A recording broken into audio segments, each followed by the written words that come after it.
Good evening, ladies and gentlemen, and welcome to round 11 of the VRA Grand Touring Club Cup. Brought to you today from Barcelona, the Circuit de Catalunya. Mixed opinions about this track as to whether it's good or great or just terrible, really. Or boring is a word that's often used, but I don't think this will be. I think this will be a tremendous festival for the eyes. In the booth with me this evening is Bill Switzer. Good evening, Bill. Hey, Pete. Good evening, my esteemed colleagues, and good evening, everybody. And also in the booth, providing his return to his seat, is Tyler Newitt. Good evening. Yeah, he is there. That's great. And on the cameras and doing all the really technical and intelligent stuff is Sam Boozan. Yeah, good evening, everybody. Stash sends his apologies. He is still doing the 24 days of Daytona. He's up to around about 16,000 laps. And since he's the only one in it, he's still winning. So that's good. So we have some qualifying going on at the moment. We've got half an hour of that. And then we've got a 90-minute race to follow this. I'm going to quickly talk about what happened last time out, guys. So last time, I'll drag you screaming and kicking back for a fortnight. Ben Tusting took the win, with Chris Shaw in second and Martin Versluven in third place. Do we see any kind of changes to the guys that are at the top of these fields in this series this week? Because Catalunya, it does meet with mixed reviews, doesn't it, Tyler? And I don't know what your opinion is, but are we going to see changes to the top of the field because of that or not? I can't imagine we are. It's not different enough certainly from COTA, really any of the kind of FIA Grade 1 tracks that I would expect a different group of people to rise to the forefront. You'll see your Ben Tustings and your Tice Simons and Adam Watson, the usual suspects, I have to believe, will be up near the front. But that doesn't mean we won't get some excellent racing between them, and who's to say if something happens to the usual front runners that there won't be a surprise winner coming through to pick up the pieces. Yeah, and what's your opinion, Bill? Are you expecting Paceworks to dominate the top slots, or do you think Ben Tusting and Adam can take it away from them, or even the VTS guys in their wildly coloured Lamborghinis? Well, I didn't bring my crystal ball, Pete, but I have to tell you, I kind of agree with Tyler. You know, no matter where the good guys race, they're always good generally, unless they have some kind of mishap. And but you know, anything can happen here. We got a lot of good racers out here, and like you said, there's going to be plenty of action up and down through the field. This is a great to grade this racetrack. It's not a bad racetrack with the exception of that girly chicane near the end of the course there. But I know why it's put there. I never realized till Pete told me why it's there. But anyway, there could be a surprise winner, and we left Martin Van Sluven out of the conversation. I think he's always a possibility to win. So it'll be interesting. We'll see what happens as the day progresses. Yeah, and the last chicane is a bit of a dulling feature for this track. But what's your opinion on the rest of the track, Tyler? Is it a track that you particularly like, or are you of the opinion, like so many are, that it's quite a boring one?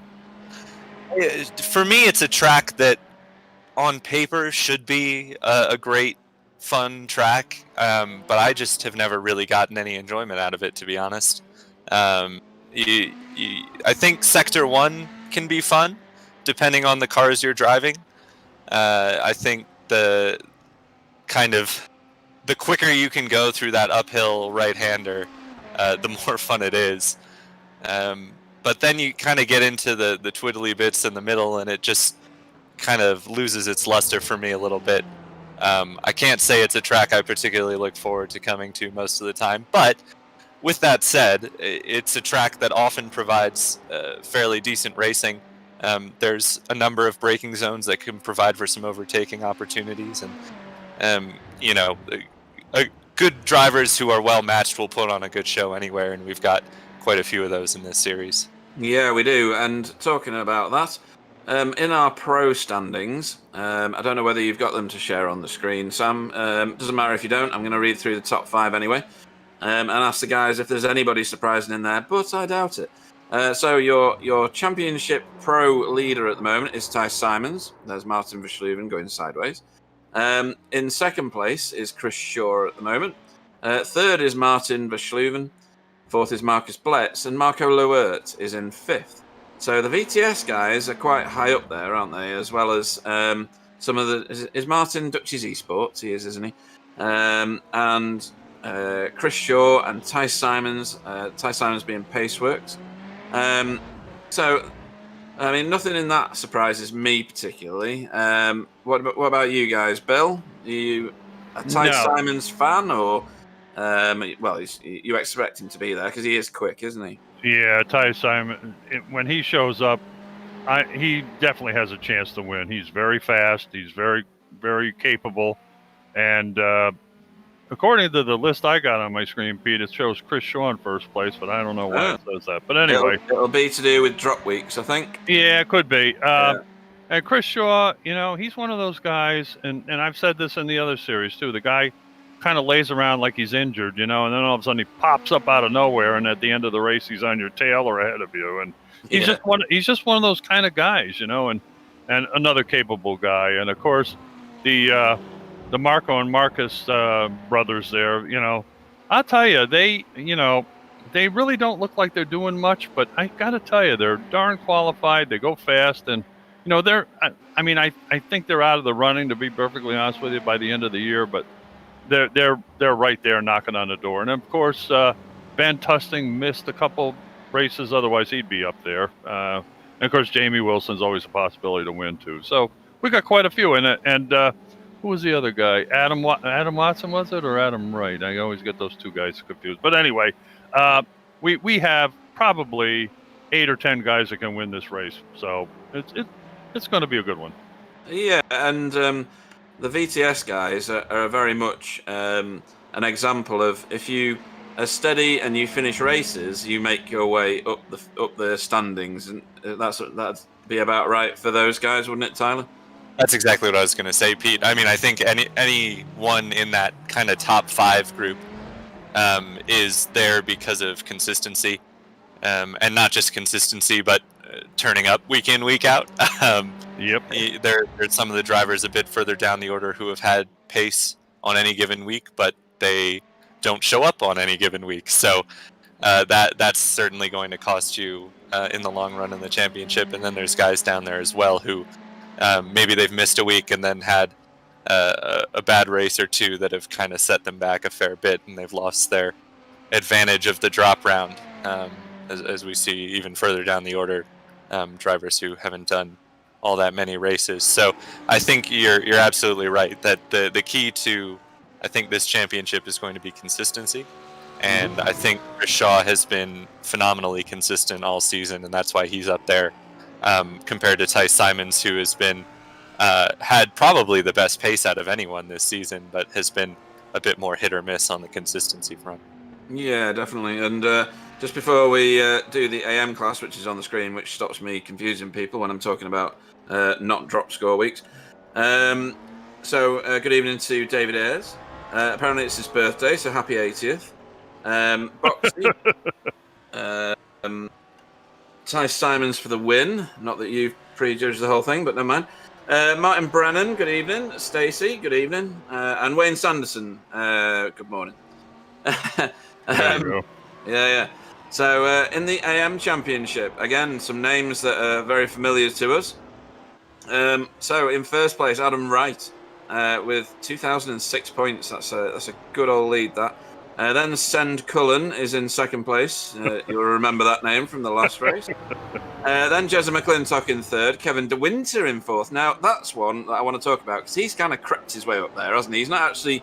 Has he top three'd any races? I'm not sure he has, I'm going to have a look at that in a minute. And then Stefan Goebel, who's, if I may say, improving week on week, not just in this series, because he races in other ones with us. He's doing very, very well lately, isn't he, Bill? Indeed.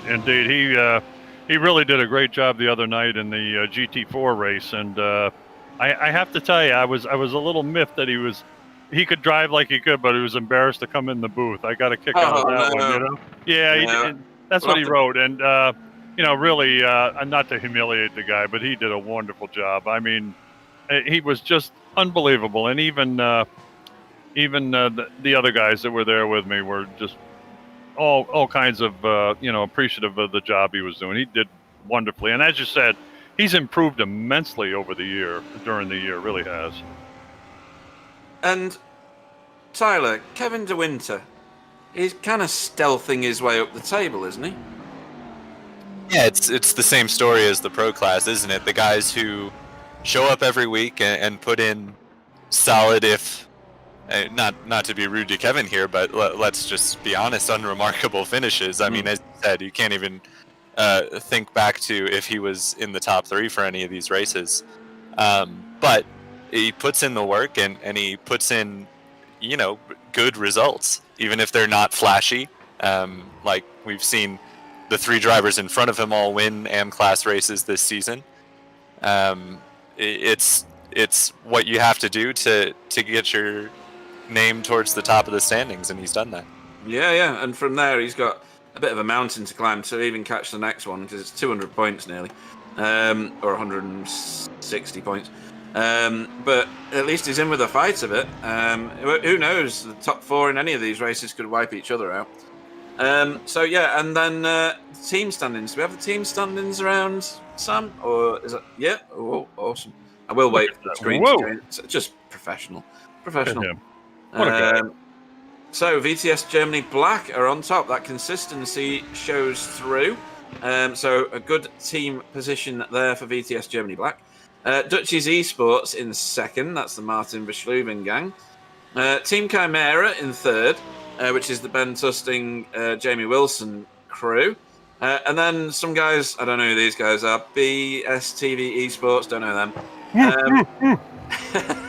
And then Paceworks Esports, all those Audis, in fifth. And then we've got Northern Lights Racing, Scuderia Haggis, VTS USA Black, Ascari Autosport, and Safeguard by Result with VTS USA Yellow in 10th. So that's the top 10. And again, the individual guys are not in the top of the team standings, because the teams are doing the finish anywhere, and we'll make our way up. I like Carl Hardy's paint job. I think he's been Clyde Whitinged, by the way. Yeah. He's that's a pride paint job, I believe. It really is, yeah. And he's driving it with pride, I'm sure. Oh my! It's a colourful one, isn't it, Tyler? Sure is. Honestly, I think it's one of, if we're just judging on the looks, I think it's one of Clyde's better offerings in the paint booth. It actually doesn't look too bad out there on track. So he's going to stand out from the crowd, isn't he? Right, Clyde's going to have to try harder to make ugly paint schemes, I think, because he did too good a job on that one. Pretty smart. I like that. At least we'll see him when he crashes. Of course, the lettering on the door may create a few issues, but oh well. I mean, he's very supportive of it, though, isn't he, Carl? So there you go. Oh, anyway, Carl's a good sport, really is. He is, yeah. So Ty Simons on your screen at the moment. Currently lighting up the timing screens. His last lap was his best lap, a 1:44.34. And the next car in line is a 1:45.01 by Ben Tusting. So Tice is doing it again, isn't he, Tyler? Well, yeah. I mean, how often do we see Tice just put in absurd lap times and back it up in the race? I mean, assuming he gets off to a clean start, which isn't always the case, but assuming he does, he's going to be tough to beat today, as he is, I think, on most days. Obviously, strategy can play a part in that. You know, there's the possibility of a random safety car that can play into it, but in a straight shot to the finish, Tice is tough to beat. But how about Dan Giudice currently sitting fourth? That was going to be my next one. For BSTV Esports, he's put in a great lap already in qualifying, and He's a bit of a ways off Tice, but he's really not that far off anybody else, and ahead of quite a few of our pro drivers. Yeah, Wait, time to talk model of car or manufacturer. So top of the pile very much looks like Audi's, doesn't it? What's Ben Tusting driving? Is he in a Ferrari? I can't remember. He's an Audi. Audi. They switched to Audi. Right, they switched to Audis. Yeah. Yeah, that's right. They were in Ferraris, weren't they? Yep. At the start of the season, I think. Yes, and they then were. Then there was the whole Lamborghini gate and dropping the BMW and then bringing out another BMW and all that nonsense that went on. Yeah, and then Jonathan Foot's in an Audi, Adam Watson's in an Audi, Dan Giudici's in an Audi, and it's 6th place before we find ourselves a Ferrari, which is good old Martin Verschluven. It's kind of the chicken or the egg argument, right? Like, is the top of the field all Audis because the Audi is quick, or is the top of the field all Audis because all the quick guys are in an Audi? Exactly. Yeah. Sure. Obviously, Dan isn't always up near the front, but perhaps he just gets along well with this track. It's tough to say, but certainly at the moment it does look like the Audis are strong, although there are a few scattered kind of back in the ranks. Abdul Al Amri hasn't been able to set a particularly good time in his Audi, nor has Jamie Jeffrey. Pete, I meant to mention one thing, not to change the subject, but I called that chicane kind of girly at the end there, but I have to tell you, they have sausage curves that could knock you into outer space. Holy God. Yeah. You'd have to visit the dentist again, wouldn't you? You sure would. I mean, look at that one off the left side there. My God. Things are huge. If you try and... There's a straight one on the left-hand side on the exit. Yeah. And if you try and ride it, it kind of draws the car completely off the track. It's like someone's got a vacuum cleaner and they're just drawing you away from the main racing circuit. Well, they made damn sure that you can't shortcut that chicane. You hit one of those things, the ones going through the chicane, you're in trouble. I just saw some good fire from Ralph. Oh, yeah. Yeah. Marshmallows to hand somewhere along the way there. Yeah, Martin Brennan said Carl Hardy's car. It's a great cause, it is. Yeah, we like the inclusiveness, as Gary's pointed out. Although he's possibly said it with tongue-in-cheek. So, yeah. And Stacey's after Team Hardy and Team Jeffrey. So there's our two first DNFs. Pete. I'm just trying to see if there's any more headlines at the moment. So Dan Giudici, top of the AM class with Jezza McClintock second in that. There's lots and lots of cars in the 145s. It goes from second all the way down to 10th. So that's 9 cars all in the 145s. And more coming, I think. Sorry, go on. I was just going to say Ben Cullen, who is in that fight for the AM championship, has not set a time or been on track yet in qualifying. He is on the timing tower I have, so he's been in the session, but I don't know if he is still in the session and if he's going to set a lap. No, he's not. He's not in the session at all at the moment. Which is good news for Jeremiah McClintock, who is currently second amongst the AM cars in 7th overall. Definitely. I don't know whether Ben's going to join last minute. He's usually watching and listening. The BMW won't start.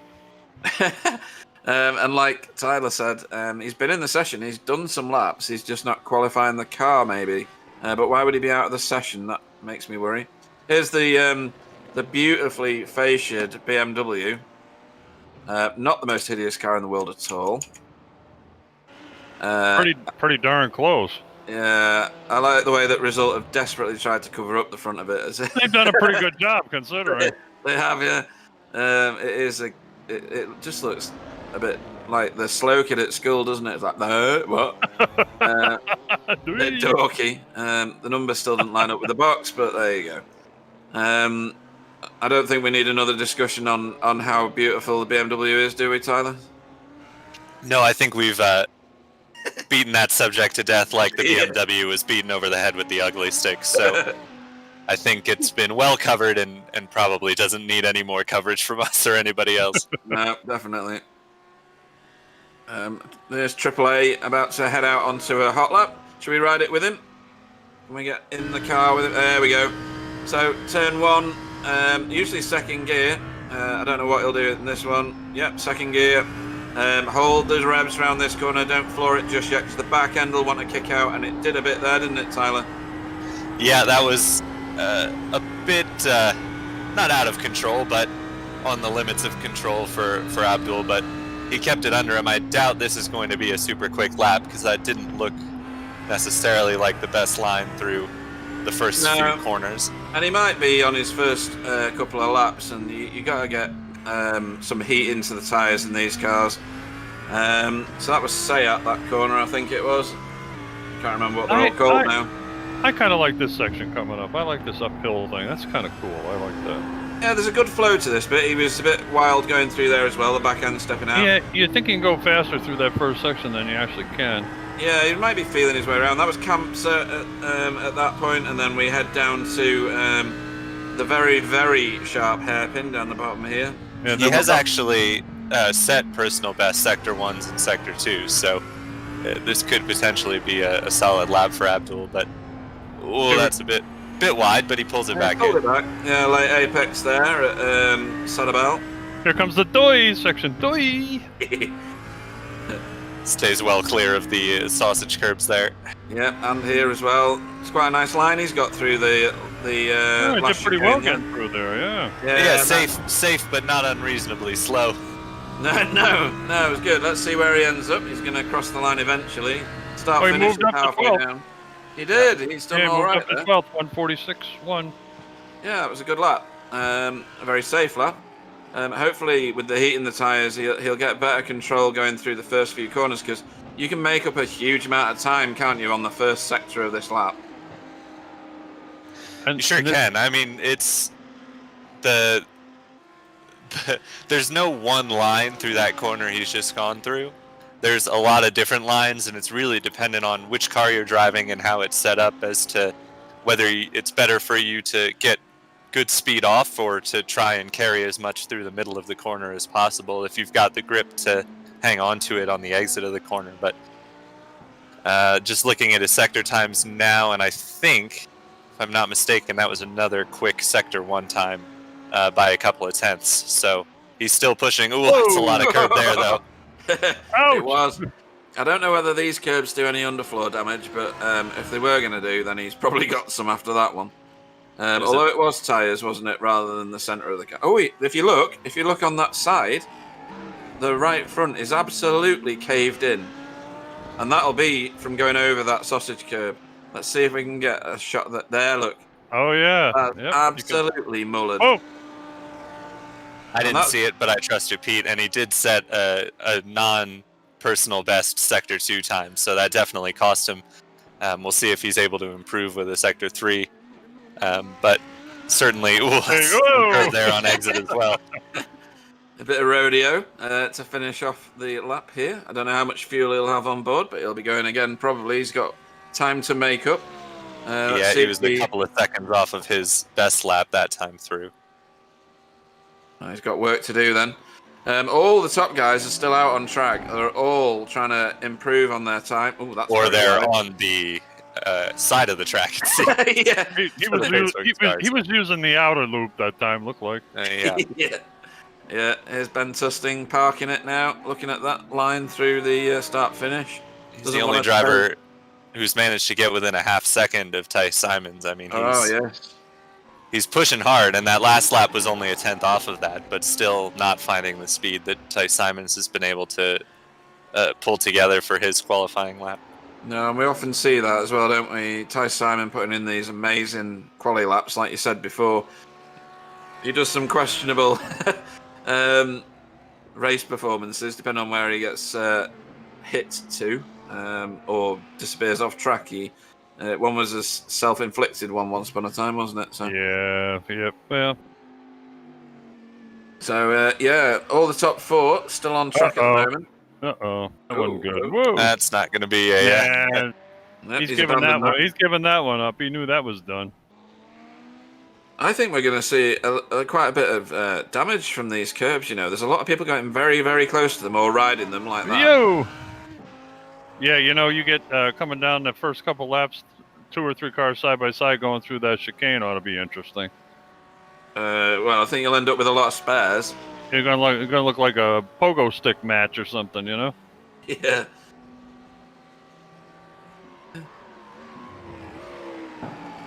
Where's Adam Watson? He's in 4th place so far. Yep. And Dan Giudice is still the top AM car, which is excellent work. Yep, he's in 7th place. Good for him. Yeah. Not many of the top 5 of the... Oh, actually, I'm going to go through these because this is interesting. So Dan Giudice is your provisional highest starter, we'll term it as, for AM. Jeremiah McClintock in 2nd. Paul Robinson 3rd. And then Jamie Jeffrey in 4th, which is a good result for Jamie. Stefan Goebel in 5th. Adam Wright, who we normally see high up the rankings, is currently 7th in the flamethrower. You know, I don't know what's happened to Jamie Jeffrey, but ever since his rampage night, he's really knuckled down and doing a heck of a job. It wasn't in this league, was it? That was in the... It was in the other one, yeah. Or GT4 for him, and I think he tried TCR, didn't he, last Wednesday? Yeah, he did, didn't he? Yes, I was you're right. facing him for ages, yeah. Is that why you hung back, because you were worried, Pete, or what? No, I couldn't go any faster because the rear end of my car had been absolutely destroyed by somebody else. Oh yeah, yep, I remember, yep. So that was as fast as I could go at that point. Wasn't much slower than normal, but... Whoa! Ouch! Bit of a low blow, but I'll take it. Oh, baby! It resembles the truth somewhere along the line. Right, so we've not got much of this qualifying thingamajiggy left. 3 minutes is all we got. No, not less than that. It's 2 minutes now. There's quite a few people on track. We've usually seen a quieter track at this point than this. So obviously there's people here that think they can put in even better times. Ben Tusting must be tempted, mustn't he, Tyler, to just get another, what's that, 4/10? Yeah, I mean, he's really been putting in the laps here. I mean, as you said, everybody has. He hasn't even done quite as many as guys like Martin Versluven, who's done now on his 13th lap. Frank T-Bosch and Baz Sluter also on their 13th laps. Ben is on his 11th right now. Tice Simons also just started his 11th. So everybody is really pushing. But there hasn't been much improvement of late. Marco Lewert jumped onto the back of the pro field, essentially, behind his teammate Marcus Bletson. Just kind of looking down the order, there certainly does seem to be a correlation between the VW group cars and the top of the order. Perhaps this is just one of the tracks that favors the kind of driving setup style of the Audis and the Lamborghinis, because at the moment they are generally towards the front, whereas the back of the grid seems to be more so the McLarens and BMWs and Mercedes, Ferraris, though Martin Versluven and Chris Shaw have both managed to set respectable times in their Ferraris. Yeah. Sam, do we know if we've got any penalties being served? I don't think we have we? No, I think drivers are clear, penalty-wise. Just going to have a look now. Ben Tusting's the only one in 144 with Ty Simon, too, also. Yep. No, there's no penalties. Not had a penalty in this league now for 2 rounds, which is excellent. That's usually something. That's really a good sign. It is. It's very, very healthy. So, let me get back to the broadcast. Anybody on a lap at the moment? I don't think there is, There's oh, hang on. Adam Watson's put in a decent last lap. I don't think it's moved him up at all, but his last one was his best one. Now, Marco Lewert has set a good first sector, as he is trying to move up the pro class order, currently 7th. Ben Tusting set the best sector 3 his last time around, and he actually did improve. Yes, he did. To within just Yeah, within a quarter of a second or so of Tice Simons. So he's still pushing and still improving. A couple of other guys setting green sectors here or there, but Ben seems to be the only one sniffing the purple sector times. Triple A's lost his connection, which is very sad. Hopefully he can get back quickly. And Send Cullen is in the building, so he's connected recently. Paul Robinson's just had a disconnect as well. He has now. We've got some really quite bad weather for the UK at the moment, so whether that's playing into this, I don't know. We've got some storm or other, Darcy or something, that's dropping quite a lot of snow on the UK at the moment, so and very high wind. Stuart Dick in the chat just said AAA is changing setups 5 minutes before the race. That always works a treat. So I think AAA is a bit frantic right now with trying to get reconnected and get the car set up how he likes it. Currently sitting 13th overall. He's back in the session. 9th in pro. Yep. Now we just got to wait for Paul. So, Ben Tusting has he done a faster lap? He has. That was what we were talking about. People improving, and Adam Watson has just jumped up to 3rd. About a quarter of a second off of his teammate Tice Simons. So some late improvements, mostly swapping amongst the Paceworks drivers, but Roy Vervaeke appears to be the last car out on track, setting a lap. He has set a couple of good sectors here, so yes, he might be able to improve just a bit. Where is he? Oh, he's down in 27th. Yeah, I think he might have had a disconnect earlier as well, or been a late joiner because he had not set many laps. This is only his 3rd lap in qualifying. Oh, and now Dan Giudici's just had a disconnect. Yeah, I think the UK is struggling at the minute weather-wise. It does seem that way, doesn't it? Yeah. Hopefully Dan can get back in. I don't know whether this is an ominous thing from Ben Cullen. Better than joining with minutes to go and no setup. Which I think is exactly what Sender's done tonight. So. Right then, we'll watch Roy getting around the last few corners here, seeing if he can lift himself out of 27th. Don't get in trouble here, young man. No. He's riding all those curves. Sure is. At least he was on top of them rather than... Enzo will be turning in his grave. Yeah. Here we go. Where does he end up? 27th. Hey, he didn't improve. That's too bad. I think he might not have crossed the line in time. Before exactly. The session time ran out. Oh, yeah. And I think he was out of the time when he started the lap. Yeah. Oh, okay. Right. Well, we learn something new from Sam every day. Okay. So, Tyler, do you want to start us off on the top 12? Sure. So your pole sitter for today's race, as not as usual, but as is frequently the case, Tice Simons for Paceworks Esports. He will share the front row with Ben Tusting from Team Chimera. Adam Watson from Paceworks Esports Black will start in 3rd alongside his Paceworks Esports teammate Jonathan Foote. Martin Versluven, the first non-Audi in his Ferrari, will start in 5th. Marcus Bletz for VTS Germany Black starts 6th. Marco Lewert, also for VTS Germany Black, starts in 7th. Dan Giudici, if he can get loaded back into the session in time, will start in 8th for BSTV Esports. Jeremiah McClintock for VTS USA Black will start in 9th place. Chris Shaw, who a bit off the pace, I have to say, this week for Chris. He is going to line up in 10th place. Paul Robinson, similarly trying to get back loaded into the session, will start 11th. And Jacob Lebrun, also a VTS driver, will start in 12th. Okay, 13th, we got AAA. Hopefully he's around, asymmetric. 14th, Jamie Jeffries, CCR. And 15th is Stefan Goebel in VTS Germany Yellow. 16th, Adam Wright, BSTV Esports. 17th, Baj Schluter.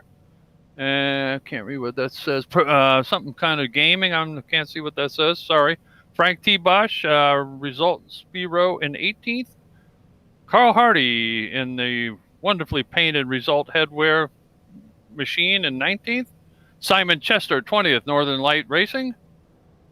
21st is Larry DeLance, Duchess Esports. 22nd, Barry Van Engelenhoven in the Dutchess Esports. 23rd, Ralph Cullinan in Work Guard by Result. 24th, Sammy Bytorp, Paceworks Esports. Okay.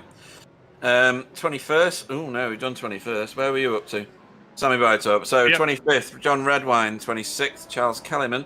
Roy Ververka in 27th. Alan Toon in 28th. 29th will be Sen Cullen.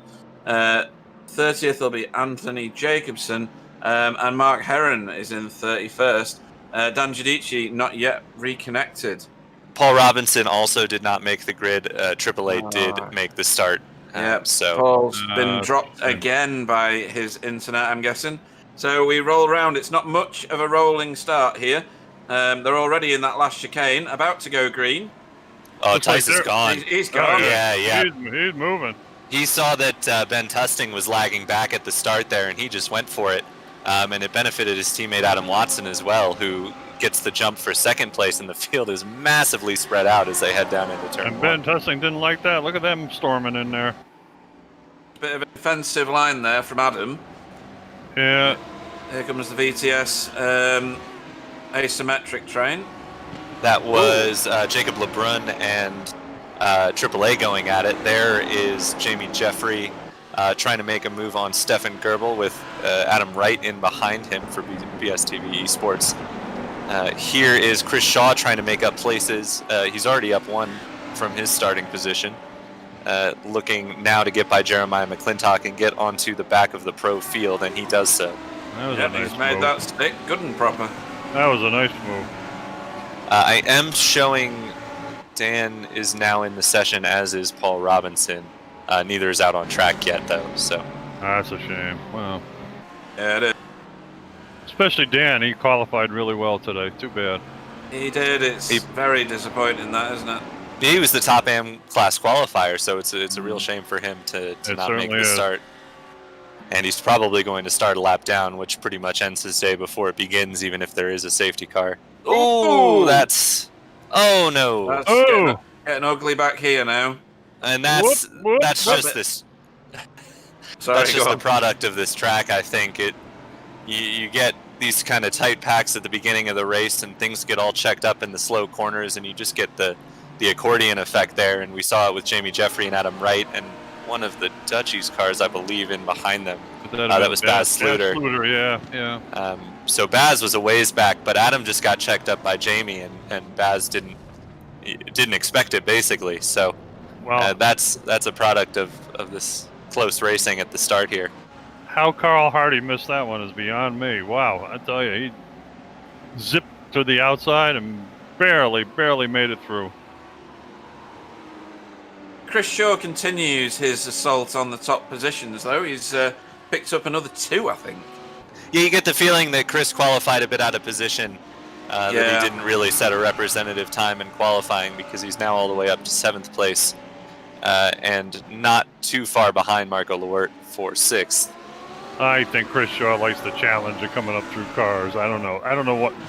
He's a lot faster than he appears most of the time.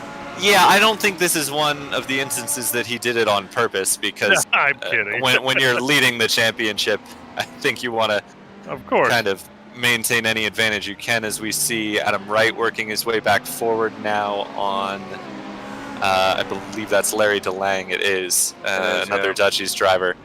That's Roy Verveek. What was that Lamborghini missile? I think Mark Heron saw Roy start to lose it and kind of slammed on the... no, he broke on the grass. He did, yep. It was 2 separate incidents there for Mark Heron and it looked like he was Roy spin Verveek for there. avoidance at first, didn't it? Yeah. I do like the paint job on Mark Heron's car, though. That's very stylish. Yeah. It is. Yeah, the asymmetric guys always have good paints, don't they? Yeah, they do. So at the front here, Ty Simons and Adam Watson are trying to check out.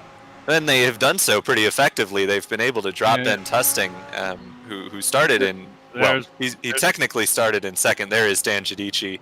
Unfortunately, a lap down to the field. He's going to need some help to get back in this one, and I don't think that's going to happen, unfortunately. But this is the battle for the lead. It does seem like Watson's got the pace to at least keep up with Ty Simon. I don't know if he's going to be able or willing to make a move on his teammate, but we've certainly seen these Paceworks guys fight before, so it wouldn't be unexpected.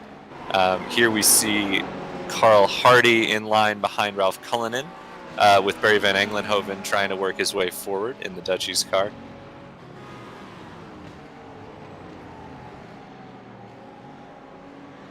And this is actually the battle for 6th in class in AM, with some of the chaos of the start and guys not making the grid. We've actually seen quite a bit of shifting around the AM class positions. Ralph Cullinan is actually up 8 spots from where he started, now in 15th overall, 6th in AM class. They're chasing down Simon Chester at the moment, who holds 5th place in AM.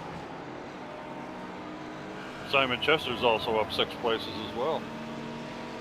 Yeah, quite a few big movers so far early in this one. Carl Hardy makes the move, but kind of back out of it there. No, he's got a better line.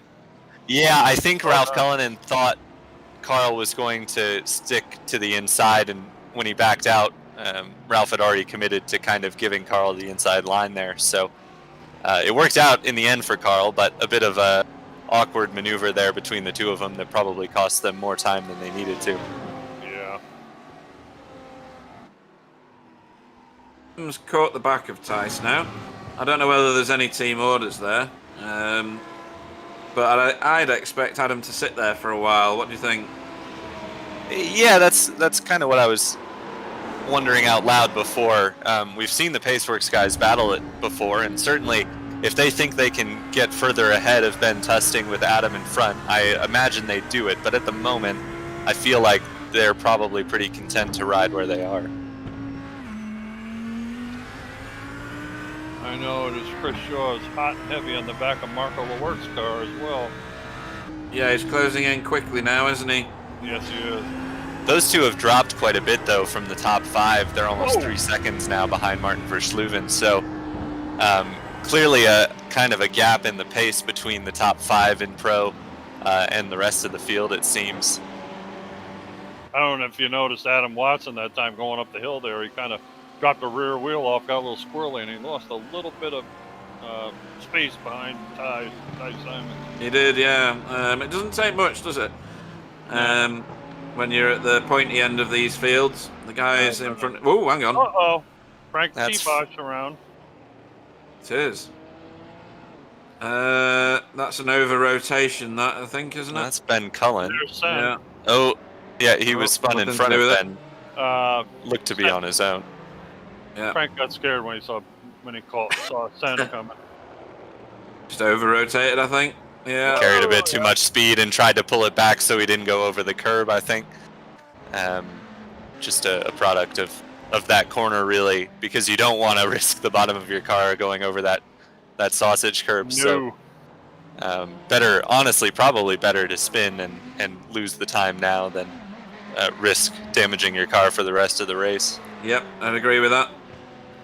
These cars get damaged. These cars get damaged very easily. Yeah, it seemed like Barry van Englenhoven had quite the overspeed there on Ralph Cullinan, but he wasn't able to make the move happen. It seemed like he just backed off a little bit I agree. coming into the braking zone. He seems somewhat content here to ride behind Ralph, though they are losing touch just a bit with Carl Hardy in front of him.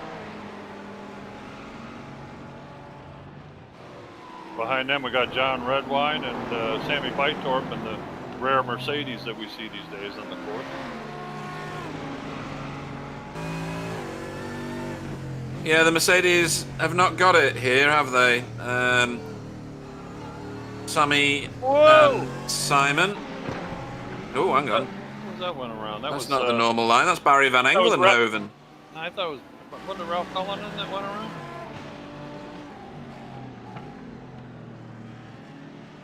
Hang on. Oh, Yes, it was. It was both of in it. them involved. Yep. So we were both right, Bill. Of course we were, Pete. A windshield full of Lamborghini, and that. I'm sorry. McLaren. Yeah. Yeah, that It just one, seemed like Ralph was a little slower through the corner than Barry anticipated, and perhaps a bit of netcode involved as well, because the two. Ralph got spun quite rapidly, almost like his rear wheels were lifted off the ground. That looked like you got hit by an Abrams tank. For God's sake. These two are still pulling away from Ben Tussing. Whoa, that's a big wiggle from Adam Watson. That was a moment, wasn't it? That looked like the thing you get in oval racing, the aero push thing, where it lifts the back of the car up. Sure did. Yeah, that'll bring Ben Tussing right back into drafting range of Adam Watson, though. Will be interesting to see if he can do anything with that, because he hasn't really been able to keep up with the two Paceworks cars as it stands at the moment. True, and Adam did fall back a minute ago to about half a second, but then pulled it back again, and then that happened. He did, Now he's only 1.3 ahead, as Tyler's just said, of Ben, so that might be interesting soon. But this is Chris Shaw. He's finally caught up with Marco Loert again. Beginning to hound him. Yeah, and I'd imagine Chris wants to get through here and chase down Martin Versluven if he can. Obviously, in a championship points battle, every point counts, and there's not too many more opportunities to grab a big points haul. So the more damage limitation that Chris Shaw can do, the better. And every position he makes up is going to go a ways towards helping him in the championship fight. The Mercedes and think that it's going to tip up backwards because of the size of that rear spoiler thing. It just looks so bizarre, doesn't it? And is it cheating because it's at least 6 meters longer than any other car? Well, if it is, it certainly hasn't seemed to help Sammy Bytorp much. No. He's been struggling. I did see him go missing for a little bit in qualifying. I don't know if he's having connection problems or just not totally comfortable with the car as it stands right now. He's not even the highest running Mercedes right now. That's Simon Chester, who is 14th overall and 5th in AM. So hard to blame it on the car when it's not even keeping pace with other Mercedes. There's a bit of I think that was Ben letting through Adam right there. Certainly seems like Adam's got the pace on Ben, who, as we know, is a bit arrive and drive here today. So perhaps just ceding the position. Yeah, I don't think Paul Robinson rejoined. I think he's binned it off or can't get connected, one of the two. Mark Heron's Lamborghini looks positively knackered at the front. Yeah, that must have happened. Ooh, who's that? That's Versluven. That's Versluven around. Now, is that the same corner we've seen all the other issues? Yeah, that's the same one. Okay. It looked a bit further up the hill, but... let's have a look. No, it's the same, yeah. Yeah. Turn 7 here, so... Braking on the grass? No. Over-rotated again. Same thing, it's like a carbon copy. He's just sort of turning under braking there. That didn't quite look like what we saw with... Now I forget who it was. It was a BMW. Yeah, Frank T-Bosch. Yeah, Frank, yeah. Didn't quite look like Frank's, because Frank seemed... Oh, that's a late move from Adam Wright, but he gets the position done. That's on crazy. John Redmine. Adam looks like he's got something to prove out there after getting caught up in early trouble. He is on a march back through the field. I think he was channeling Ben Cullen. That was certainly an aggressive move, but he definitely made it work. I mean, if you're going to make a late braking maneuver like that, you got to make sure you're clear by apex, and Adam, or by turn-in rather, and Adam was a couple of car lengths clear by turn-in. So John Redwine appears to have slowed down a little bit too. He was kind of keeping up with those guys, and all of a sudden he's falling back. I don't know. Yeah. I don't know if he has a problem or what. He's got damage or something, I don't know. Could be. Going back to Mark Heron for a second, I feel like that damage must have happened separate from the incident we saw with him, because he didn't make any contact with any other cars or the wall there. No. So. No, I think you're right. I don't think it had anything to do with his trip through the kitty litter. That looked very heavy impact damage. Yeah, and Mark is actually in the pits now, as is Anthony Jacobson. So a couple of drivers making an early stop here. Perhaps the pit window. It was curbs. Yeah, it was all curbs. Oh, yeah. I suppose there is the possibility that the pit window is open, and they're going to be doing a short stop now and a much longer stop later. But it seems fairly early for that to be the case. Yeah, I was going to say we're not even 14 minutes in, yet. Shut up, Bill. You know nothing about strategy. I'll stay out of that. Drive it to, oh my God, I need gas. That was brilliant. Oh, he's fighting, isn't he, Adam? He's got that Merc. He made the move on Sammy Bytorp a while back, or was trying to at least, and now he goes past Barry Van Englehoven. He's got to protect his championship lead as well, with Jeremiah McClintock currently leading this race for AM as Stefan Goebbels in the pit lane. And what's really classy is it goes by, eat my fire, baby. Yeah. So is this, do we think, a scheduled pit stop for Stefan, or is this damage repair? I can't believe it's not scheduled. He's been out of trouble the whole time. Been putting in some good laps. They could be doing a different strategy, possibly, I guess. But Adam Wright's McLaren looks like it's on rails when he's going past people at the minute. It's crazy. It does, which is surprising considering it seemed like he got clobbered pretty well by, I think it was Baz Sluter in that earlier incident. So it was Baz, yeah. I don't know. He also seemed to make contact with Jamie Jeffrey, whose Audi looks perfectly clean right there. So maybe it was a bit of netcode going to Adam's benefit, because he's certainly not hampered by any damage he might have. No, he's still putting in some good times. Jamie Jeffrey has a very anxious Martin Bench. Uh-oh. Ooh, that's Charles Kellyman out in the weeds. Yeah. Could be possible contact here. Nope. Maybe, yeah. Ooh, yes. Yep. It was kind of a strange line for Charles. Not that it really excuses Baz kind of sticking the nose in there, but it was a very wide entry for Charles that he kind of pulled in towards apex pretty late, which might have caught Baz by surprise, but still not really the place to be sticking your nose in. No, that's not a recognised place to do a normal overtake, is it? This is AAA, sat behind Jacob Lebrun. And we have the nice onboard shot there of AAA as we jump back to the battle here between Jamie Jeffrey and Martin Versluven. Martin's gone through now. Yep. Yeah. Did that in turn 1. Here's the replay of it.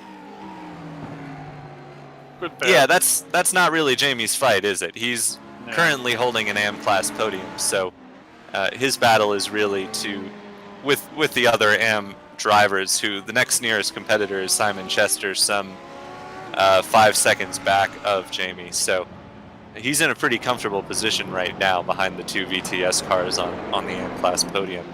Well, credit to Jamie. He didn't lay down. He made him work for it, which is fine by me. And yep, he didn't really get in his way. Sorry, go ahead. Yeah, as we see another gaggle of cars, this is Ben Cullen now trying to get through on John Redwine. And it looks like Ben's going to get that move done.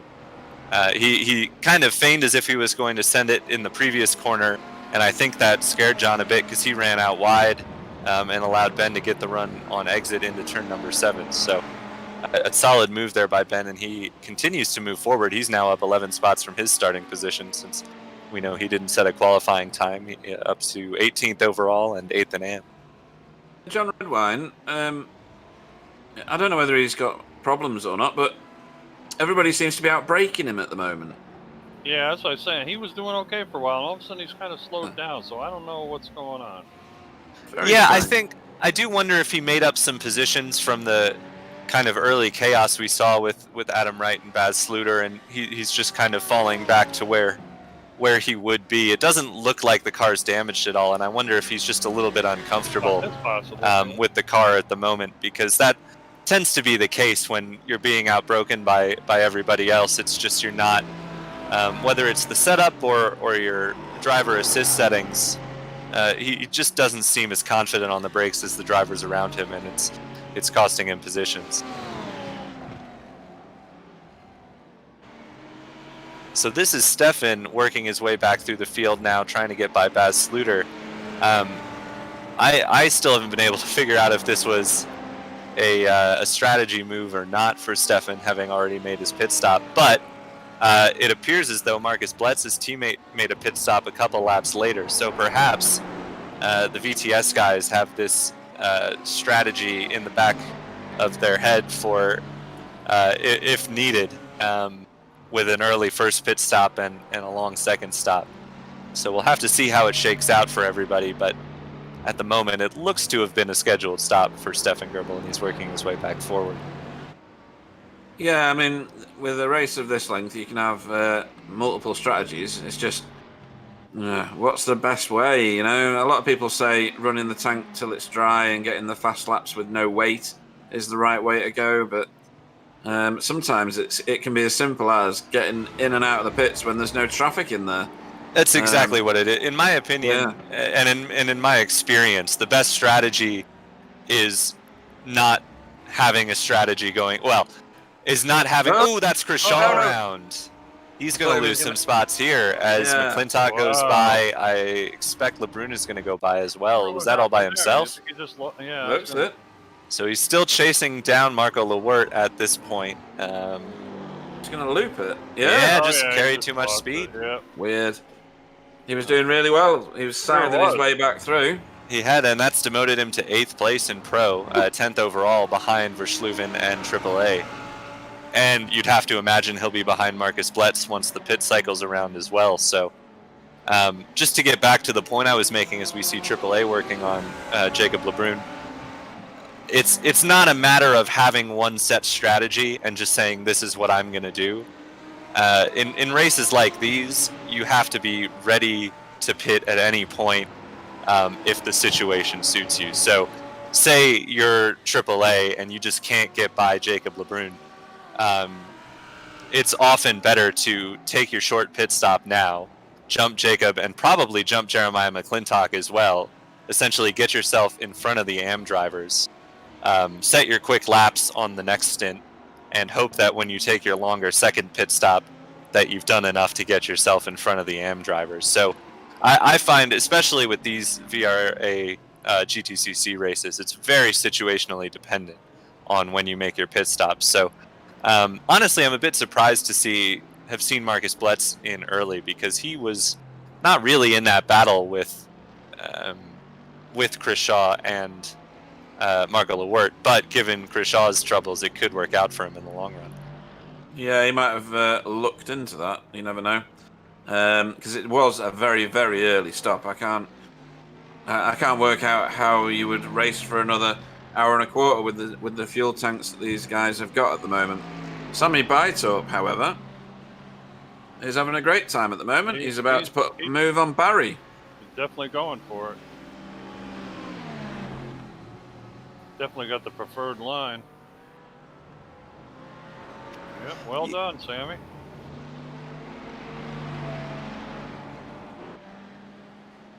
Here we are back with AAA and Jacob LeBrun.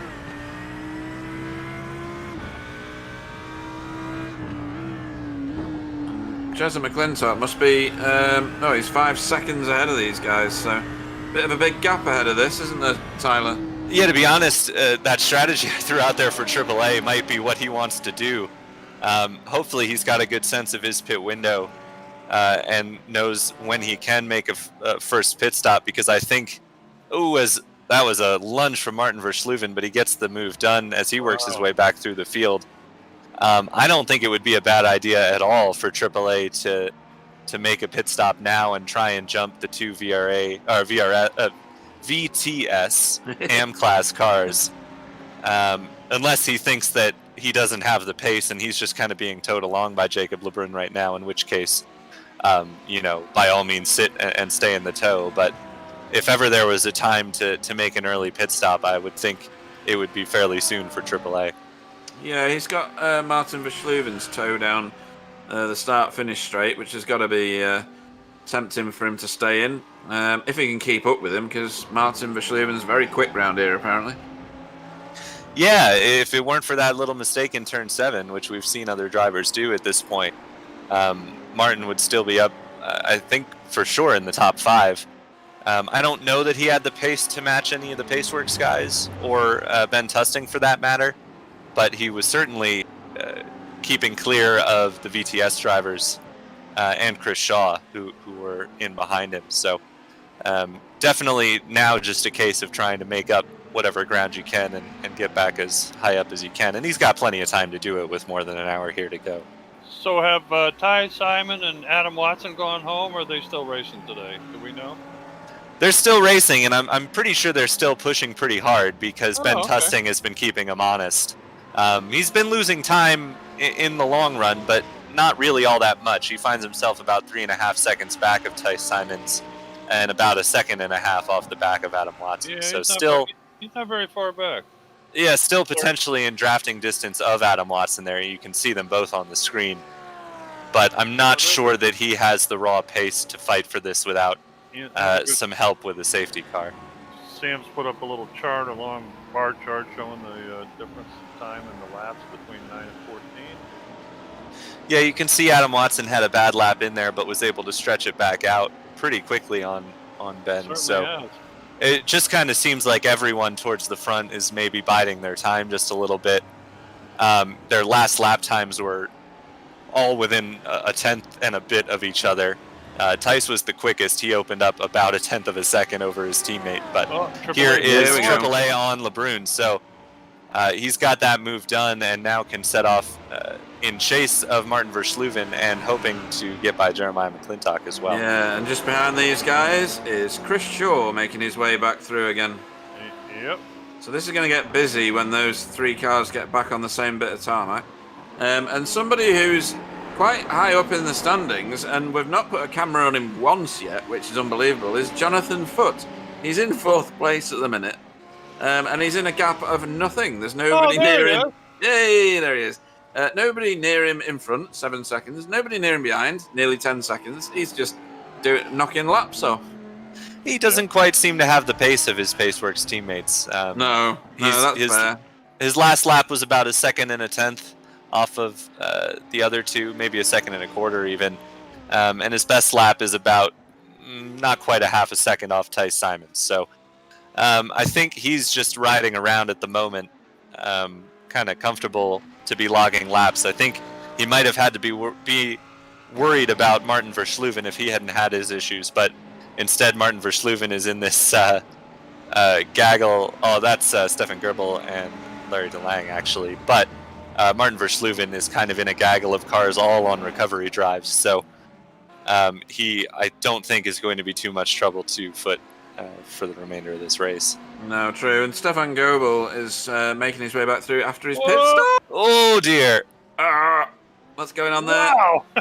Everything's going on there. What's going on? Get out of the way. Here I come. That was 3 into 1. I don't think Stefan knew they were going to be 3 wide into that corner. Wow. I don't think he would have done it. Back. Yeah, so he's trying to make the move on Larry, who was trying to make the move on Stefan's teammate. Side to side. Yeah, I don't think that'll slow Stefan down too much, but that was a couple of guys going for moves, and once you've committed to a move like that, if you're Stefan, it's not like you can just back out of it. You're braking as late as you can brake. Larry gave him as much room as he could, but he was trying to make the move on Redwine, so that was a bit chaotic, and once everyone is committed to those moves, there's nothing you can really do. Well, he got away with it.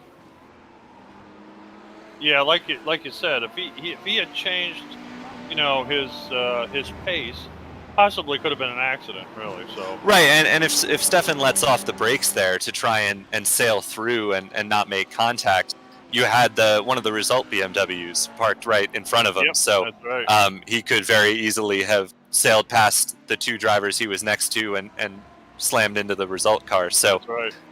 I would say he did the best he could with that situation and just kind of keeping the car under him and hoping he was given enough room.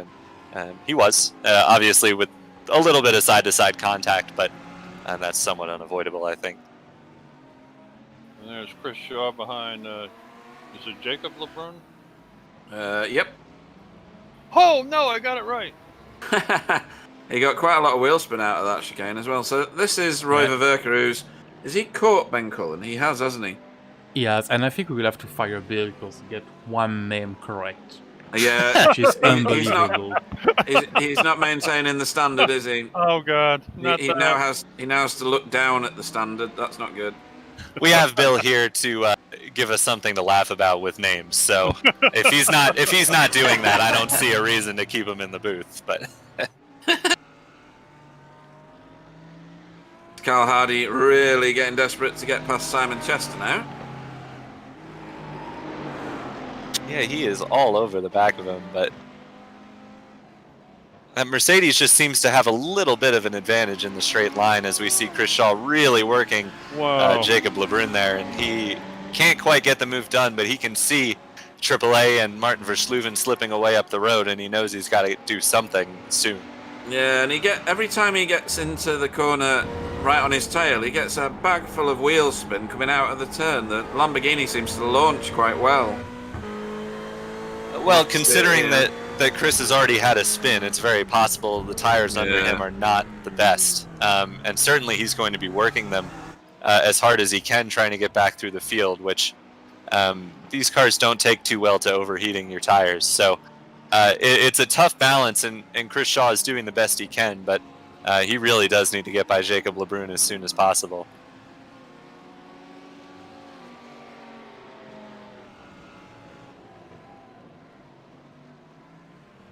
So, with this being the penultimate race, we've got one more to do at Brands Hatch. If Ty Simons wins here, he's going to be hard to knock off the top spot, isn't he? Certainly, barring misfortune at Brands, it would be difficult. Obviously, I don't have a good sense of how. I believe Tice has used his drop round with a missed race. The championship's on the screen at the minute, so I don't have that. it's on the broadcast screen. So yeah, there's what's that? Is that less than 100 points between them? Chris Shaw and Ty Simons. So maybe this will balance it up a little because Chris Shaw is currently, where are you, Chris? He's in 10th at the moment overall, and that's how you score your points. So, yeah, this is going to even it all up again. Somewhat. Yeah, it's not going to be easy for Chris Shaw with the pace that Tice has shown. But if ever there was a track where chaos could strike, it's Brands Hatch. As Adam Watson is the first of our front runners into the pit lane. From second place, promotes Ben Tusting up to second. And sorry to blow past the M championships, but just wanted to highlight that we do have pit stops starting for the leaders. Yeah, and Chris Shaw has finally made his pass. Oh, he has, yes. But he's got quite a gap in front of him now. He didn't have that a minute ago. It's 3.5 seconds to AAA. Well, like Tyler said, he was having a heck of a time trying to get by. Sorry, I don't know who that is. Lebrun. Jacob. John Lebrun. Yeah, okay. Good. or John. Oh, Dan. Hold on. All right. Oh. It doesn't look like he's hit anything. No, and I have to say, good on Dan for continuing to drive around here after he showed up after his connection issue a couple laps down. He could very easily have packed it up and gone home. But that's what happened. Okay. Just one rear tire on the grass. That's all it was. Doesn't take much, does it? No. This is Marcus Blatt. Behind Mark Heron. Yep. Oh no, that's not Mark Heron. That's Sorry. Roy Vaverka. Roy Vaverka, right? And Ben Cullen having some connection issues behind them. I just saw him blinking a bit. Yeah, that doesn't bode well. Like I said, there's a ton of snow in the UK at the minute. There's none at all where I am, but further south, there's quite a lot. I'm sure it'll come north eventually overnight tonight.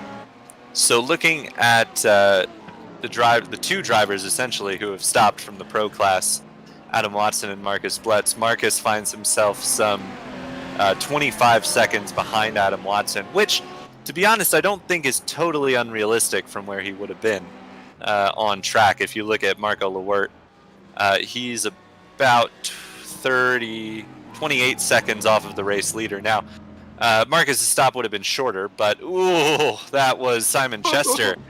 I think taking the spot back from Carl Hardy. That's And they're exactly still what it going was. at it. Yeah. Carl Hardy's really fighting that. Look at him go. He Unreal. kind of likes racing like this, though. So What an excellent job to hold his position. Wow.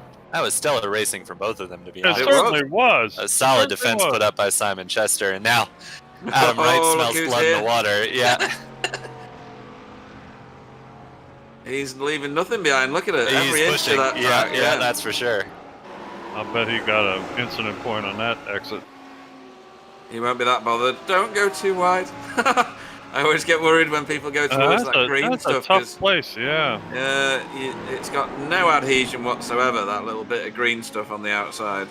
So Watson is the latest pro class driver to find himself stuck behind Jacob LeBrun here. Yeah. That was dear. an ambitious maneuver from Watson there.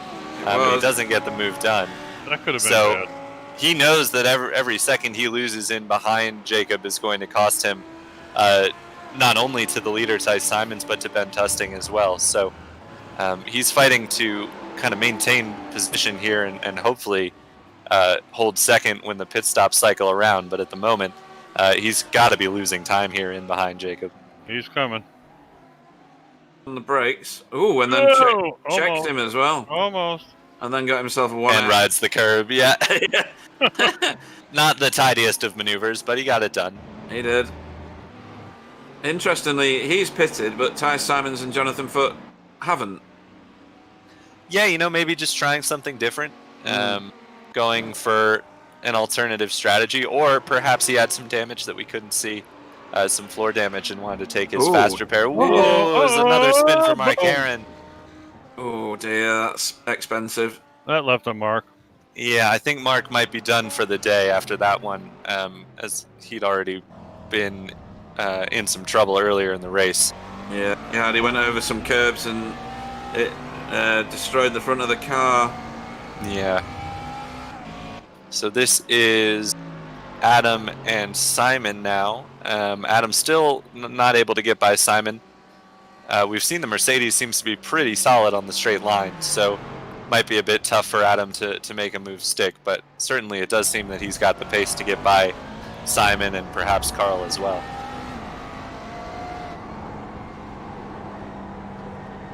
See how he manages it going up the hill here into Repsol corner.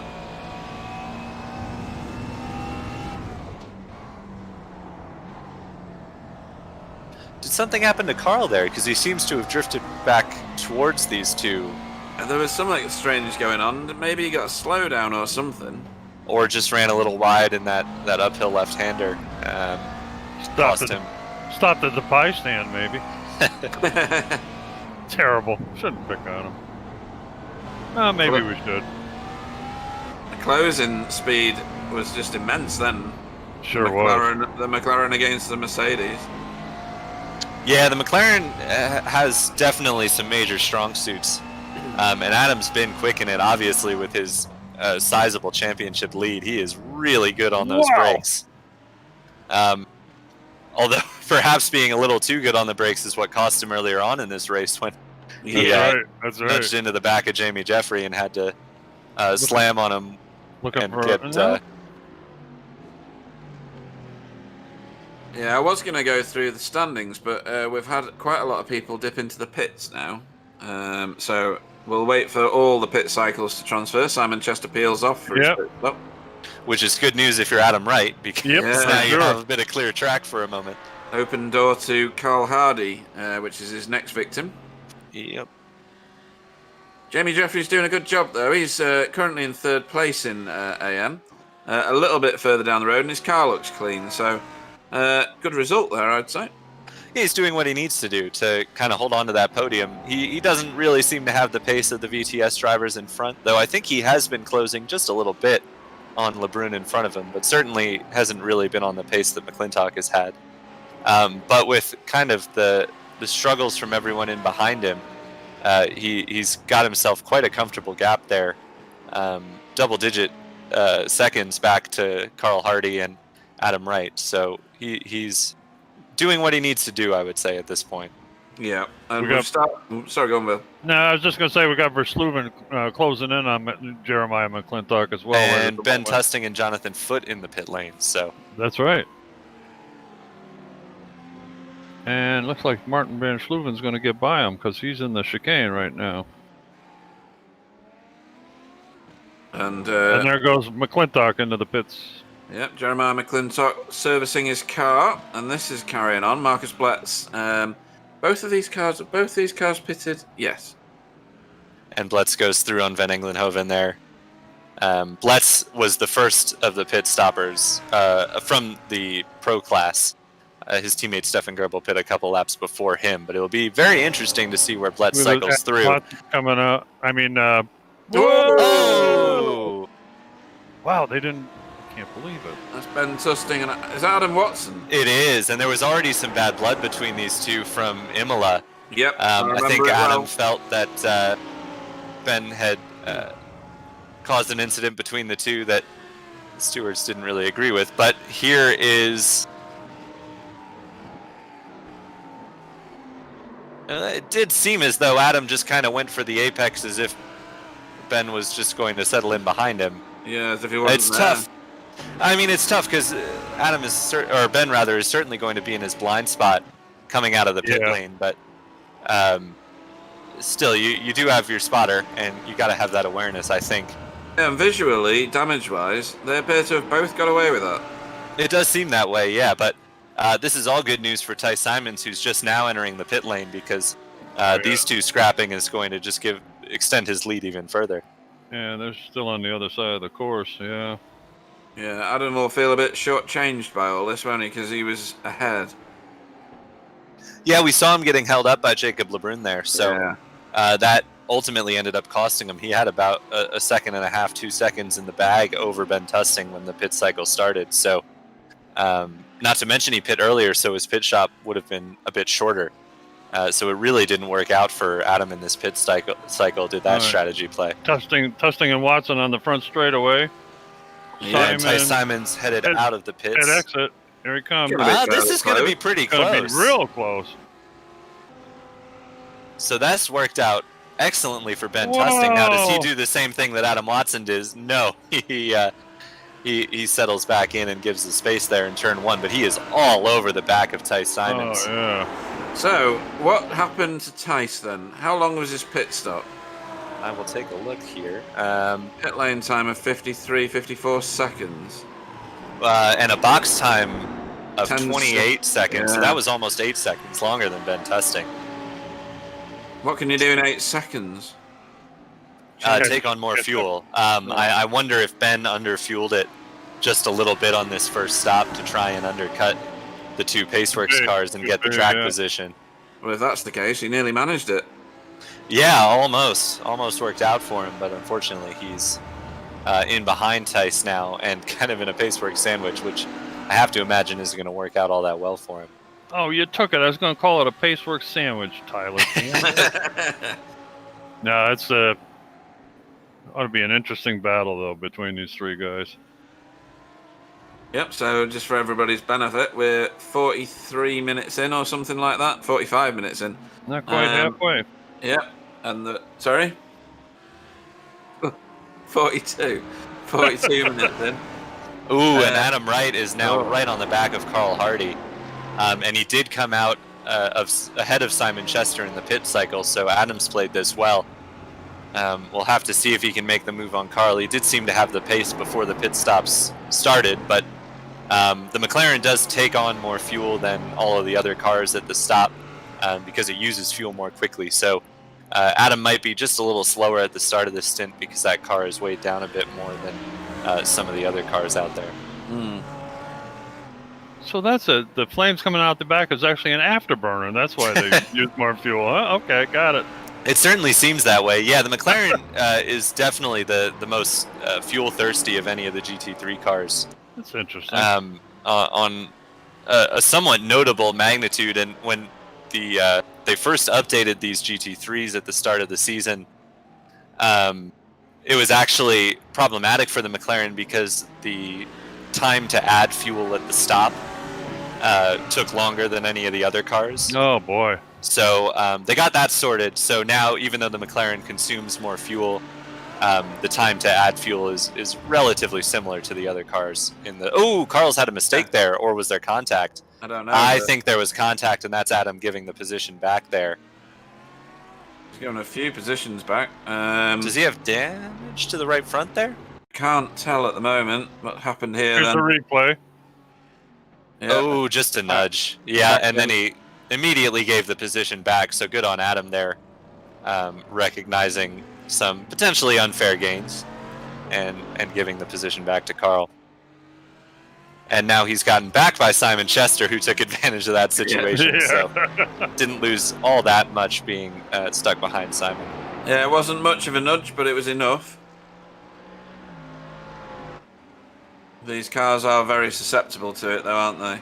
Doesn't take anything, just a slight bump, and they lose their adhesion very quickly.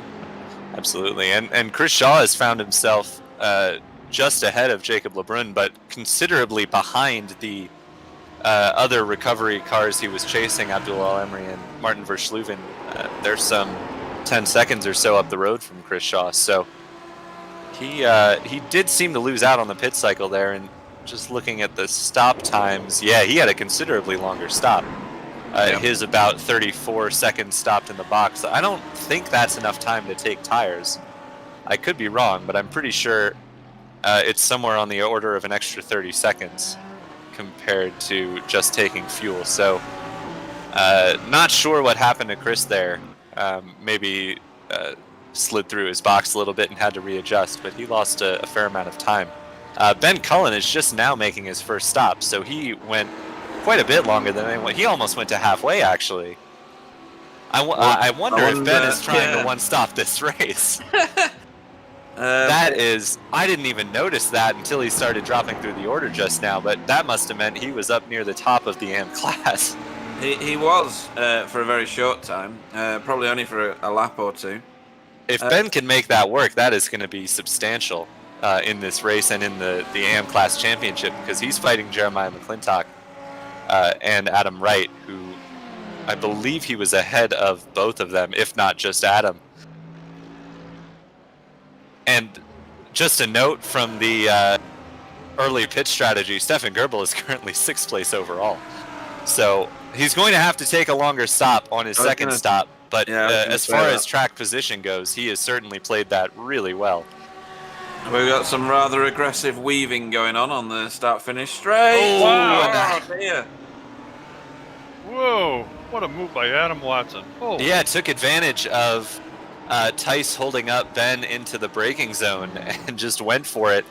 And fortunately, Ben gave him the room there because Adam was alongside. I mean, he had the position into the corner, but that was great situational awareness from Adam Watson to see Ben being held up and go for the move. And now he's on the back of his teammate for the race lead. This is amazing to watch. I don't know what Adam and Ben think of each other's racing at the minute, but there's a lot of opportunistic stuff going on. Well, I have to believe that was Adam saying, you know, if you're going to stick it into turn one on me, I'm going to do the same on you. And I have to I'm inclined to say that, you know, fair is fair there. That's racing how you're raced, and there was nothing unclean about it. No. It was certainly ambitious and not throwing caution to the wind a bit, but if you have the confidence that you can make that move work and the other driver is going to give you the room you need, then why not go for it? Absolutely, but I think shots have now been fired from both camps. And Martin Verschluven's off again.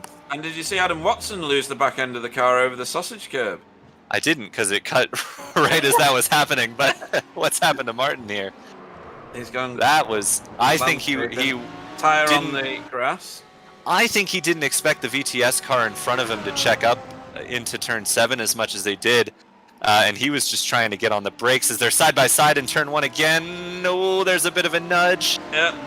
Adam tried to close the door, but he wasn't clear there, and Ben stayed in it, and he's got that position back, and he's getting a flash of the headlights. Yeah, flashy lights, and but Bit of rubbing? Rubbing's racing? Yeah, but he was there. I mean, he had the right to the space in that corner, and Adam took what space was available the lap before, so he has to understand that that he has to give that space as well. This is crazy. Watch this.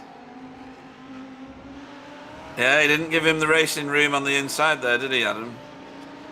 Yeah, if you're going to take that space, you have to be willing to give it back, and Adam really wasn't there. So Ben's gotten the position, so it's worked out eventually, but Ty Simon says thank you very much, and he pulls a 1.5 second gap over these two, and now I see some rear wing damage there on Adam Watson, likely from that contact. Oh, it's a bit crooked, yeah. But all that was the cause of Adam getting wide out of the last chicane and going over the yellow strip and losing the back end of the car. So he can't feel too hard done by it. It was his own error that led to him being behind Ben Tusting. So let's see how it all pans out. Sorry, Bill. I love it. It's great. And there he goes again. Oh, boy. That hurt. That's the same thing twice now. That's a driver who is frustrated and is pushing out of frustration. And I understand why Adam's frustrated and why he might... Ooh, we've got a safety car. Uh-oh. Oh, this really will upset a few apple carts. Everybody's through their pit cycles, aren't they? Stefan Goebel, however, may have an opportunity here to get his second stop done. Yeah, he could benefit from that. I tell you who really benefits from this, though, is Ben Cullen. Because Ben can stay out during this yellow. And this is the iRacing safety car, so anyone who stays out is going to have a massive advantage here because the pits are closed at the start of the yellow. So Ben, if he stays out here, would be, assuming everyone else goes in to make their final pit stop, and doesn't think they can make it to the end, which Ben certainly went longer than anybody else. I think, and I'm not sure, but I think this is really going to work out for Ben. But just to sorry, Pete, just to finish the thought I was saying, I absolutely get why Adam is frustrated, because when someone is racing you hard, it's easy to feel like you're not being given the respect that you deserve. But I didn't see anything that Ben did wrong. Personally, I think he was aggressive, and I think he was fighting extremely hard for the position. But I didn't see anything that looked, dirty or inappropriate to me. I think he was just confident in his abilities and pushing as hard as he could. I'd agree with all that. I'm trying to figure out where the safety car is at the moment. Oh, they're hard on the brakes there to let the safety car go through. That's why I was wondering where the safety car was, because I thought Ty Simons must have crossed the start-finish line by now.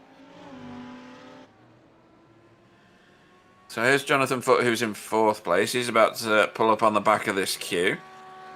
It's not a short lap under safety car here at Barcelona, because whilst they do get around here in 1 minute 40, at 60 miles an hour, it takes a considerable amount longer. So we'll have to see what happens here. Yeah, so I'm just looking at the pit laps. So we had the majority of the field in either on lap 22 or on lap 23. The guys who pit on lap 23, if you're Tice, absolutely come down pit lane and top it off with fuel. There's no reason to risk staying out. But if you're someone, maybe Carl Hardy or Martin Verschluven, then there might be some effort to try and save fuel under this yellow, and see what you can do if you can manage to save enough fuel to get to the end of the race. Because I'm just looking at Ben, who we know pitted pretty much at the halfway point, if a little beyond it, and he pit on lap 25. So you think 2 laps of difference? Obviously, that means that everyone who pit on lap 23, had this gone green, would have to go about 27 laps. But with the safety car eliminating 2 laps from this race, probably, as it generally does, then you start to think, okay, can I make it 25 laps? Obviously, Ben could.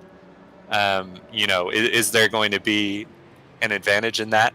So I think we might see some drivers stay out here who pit on lap 23 who are going to try and stretch it. I just don't think anyone who pitted on lap 22 can do that, but there might be some who try. So it'll be very interesting to see how that all shakes out. It will, and you think that, well, Ben Cullen seems to be quite a long way back from where Tice Simons is at the minute, unless I'm reading my screen wrong. No, you're reading it right. I think Barry Van Englenhoven is kind of holding up the field here a bit.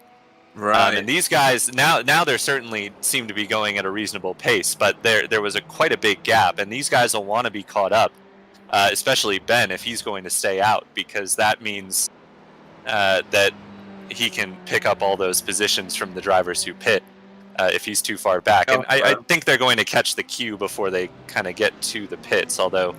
They're kind of there now. Yeah, and that was... Tice might get in trouble there for passing the pace car. Right. There is a penalty in iRacing as Adam is aggressive on Ben Tusting there. There is a penalty as a number of cars stayed out there. They're all past the pace car that time going in. Yeah, so sorry, just to finish my thought, there is a penalty in iRacing. By the way. Gotcha, thank you, Sam. So all the cars who have stayed out at this point are one lap down. It looks to me the first lead lap driver who stayed out is Jacob Lebrun. Jamie Jeffrey stays out. Now, Jamie pitted lap 22, so that's going to be a risk for him. Ben obviously staying out as well, so he's listening to my strategy information on the broadcast for sure. Everybody else who stayed out appears to be a lapped car. So the three lead lap drivers who are going to try and make this to the end of the race are Adam Jacob Watson Lebrun. got a penalty for passing the pace car. Tice Simons got the same, and Ben Tusting got the same. Wow. So all of the top three drivers with a penalty for passing the pace car. I said it could happen. It's one of those things you kind of got to be aware of in iRacing, because that's just how the safety car works. That's really costly, but it's going to make this race incredibly interesting. It is. Talk about cats and pigeons. They're all in it as one now. And Chris Shaw seems to have gotten a penalty as well, unless he just took tires, because he is well down the order. This is totally shaken up the field. So Martin Verschluven, who was on a recovery drive, suddenly seems to be in the catbird seat right now. He does. And all those were self-inflicted. Everybody knows the rules of safety cars and pace cars. Yeah, and I'm sure there will be lots of complaining in the Discord from drivers like, why do we have the iRacing safety car? It's useless. But everybody's in the same boat, and I was well aware enough of the rules to call it before Tice Simons had the penalty. So these drivers, if they want to be competing here, they should know the rules of the road, I guess. Were you trying to get through there, Sam? Nope, apparently not. So, Jacob Lebrun leads the field at the minute, with Jamie Jeffrey in second place and Ben Cullen in third. Don't adjust your sets. Yeah, And- Jacob Lebrun's going to get the award for the hardest car to pass today, too. Yeah, it's going to be very difficult for not just Jamie Jeffrey and Ben Cullen, but Martin Verschluven as well. That's going to be quite the challenge to. Things are going to get stacked up, no doubt. Yeah, so we should see, if we have the wave around enabled, we should see Dan get one of his laps back. Unfortunately, he's 2 laps down. I just see him there in front of Jacob. So it's been a tough day for Dan Chidici. We saw his spin as well. Actually, he's showing his 3 laps down at the moment. So unfortunately, he's not going to get enough back to make a difference in this race, but it's a real shame. Yeah, probably his best qualifying effort so far, and he seemed to really be on pace. It's really too bad that he had internet difficulties today. Yeah. And Andrew Hoffman's in the chat, the one and only Ben Cullen fan. Hey, huh? How you doing, buddy?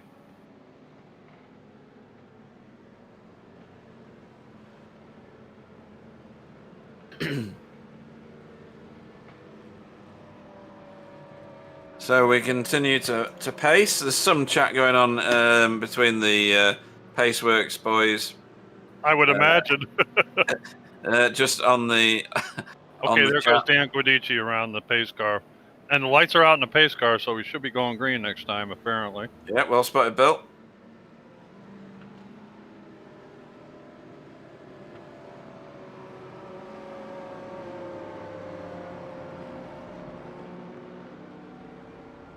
There's a small amount of handbags being thrown about on the text chat, so. Oh dear. If you're going to be in a series that uses a pace car, you should know the rules. Yeah. I do feel a little bit for Ben Tusting because we saw Adam Watson going nearly side by side with him in the pit entry lane. Well, I don't know if Ben would have gotten the penalty anyway if he was already past the pace car at that point, but he was certainly not done any favors by the Paceworks car behind him. As close as they are competing today, and the what should I say, the adrenaline pumped up, Tyler, I'm sure it's easy to forget the pace car rule at that point. Got it on the replay. Yeah, he was well past it by the time Adam was up behind him, so no more sympathy for Ben from me, but oh dear. No, but you know what I'm saying. At that point, you're really pumped up. You really forget. Sometimes it's easy to forget about that. Yep, for sure. Yeah, but at the end of the day, you've no one to blame but yourself. Yep, that's right. For something like that. Well, like you said, I'm sure there's going to be some spirited Discord talk after that one. Yeah. While we've still got a minute, I wanted to give a shout out to Jamie Wilson, who mentioned in the Discord that he is away from racing for a bit, not by choice. So it's a shame because Jamie had been pretty competitive the last few races that he had run in this series. So hopefully we see him back sooner rather than later. I hope he's okay, and I didn't get a chance to call him Wayne today. Damn it! So all right, hope you're okay, Jamie. Yeah, we'll welcome Jamie back with open arms when he's able to get back into his rig again. So, we should be going green in the next few corners, and we're going single file green as well. We climb through the next couple of corners, and this pace car will shortly peel away into pit lane. And that'll leave Jacob Lebrun to control the start. His Lamborghini is 10 miles wide, as he's proven a few times in this race already. He's got a bit of damage at the front there, Bill. I'm sorry, Pete. Hang on one second. No, that's all right. And he's gone. And Jamie has gone with him. And they've overtaken the pace car, so I don't know whether they're going to get done for going too soon. Everybody else is stacked up behind. I'm not sure about that going too soon. I'm not positive about that either, Pete. No, it's... Whoa! Boy, that was We're about to find out. We're 10 wide into turn 1. Oh, boy, look at that. Oh, That's that just utter chaos. Destroyed. That was... that lacked refinement, boy. One of the result cars stranded on the outside there and just... I think he's just trying to keep out of the way because... I think so. Yeah. But he was going over the obstacle course. So didn't see who that was complaining, but... That was... I don't know. I think it was Barry? I don't know. Oh, that's Simon Chester getting hit by, I believe, one of the Ferraris, Roy Vervaeke, I believe it was. We'll have another look at that. Baz Sluter potentially also involved as well. Yeah. Carl Hardy stuck in a VTS Germany sandwich. Yes. All Lamborghinis, though. And Adam Watson, I think that was Adam Watson in behind them. Oh, no, it was Jonathan Foote, rather, trying to make up some ground. Here's Adam Wright trying to... Well, everybody at this point is trying to work their way forward. Yeah. Adam wants to maintain his AM Class Championship lead, but he's a bit set back at the moment. He was kind of on the wrong end of that strategy. He pit on lap 22, so definitely had to make that additional stop. Stefan Goebbels. Oh, my goodness. How did they miss each other? I do not know, but Ben Tusting there being... A little bit sideways. Whoops. Up there He goes is currently the Shaw. most... Oh, Oh, that was Chris Shaw around. That was Chris in the background. And he got nailed in the nose by somebody. Yeah, he was it Adam? Or was it Tice? I thought Tice was the further back of the two Audis. Yes, it was. It was Adam. A bit of everybody in there. Yeah, but somebody hit him after he stopped, too. Yeah, it was one of the Dutchies cars that absolutely smacked him right in the front. So, yeah, lacking a bit of decorum at the moment. Carl Hardy about to get done by Jonathan Foote, I think that is. And nearly Adam Wright as well. Although Stefan now trying to get the move done on Adam, who went to the outside. Ooh, that got tight in there. This is on replay. That looked like a code brown for somebody. All got sorted out eventually, but...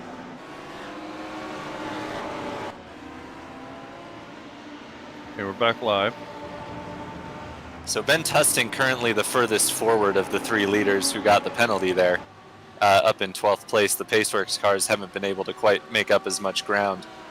It's Ty Simons that's behind Stefan Goebel there. Yep, yeah, and Ben just a little bit, one more car up the road. I think Tice has gone through on Stefan, and he has, yep. Now he's on Ben Tusting. Ooh. So interesting that Ben Tusting has come out ahead of those he was fighting before. Yeah, what I didn't see was if that happened in the pits or after everything got back going, if he just navigated the turn 1 traffic a bit better. Yeah, I'm not... Ben was in front after the pit stops. The Okay. two Pittsburgh guys stayed longer in the pit stall. So maybe tires Gotcha. or... Yeah. Yeah, perhaps. This is Martin Versluven on Ben Cullen. Ben hasn't really been able to keep pace with the top two, which is a bit surprising because you would have figured he's the best on fuel out of the three. Whoa, 3 wide coming out of there. Wow. But do we think that Jamie and Jacob need to pit again? Well, that's the question. So Jamie is going to be very tight on fuel. It depends how many laps of this race the safety car effectively eliminated. From what I've found, the pace car tends to trim about 2 laps off of a race. But then you also get the additional benefit of fuel saving under the pace car. So Jamie will have to do 26 laps. Jacob will have to do 25. In theory, if this race, if this safety car trimmed 2 laps off of the race, and that's what Ben did 25 in the first stint. So I would have to believe that at least Jamie, if not both of these drivers, will need to do some fuel saving before the end of the race. But there's a chance the pace car saved them enough. As Adam Wright, Adam Wright has to let the trio of Chargers move through.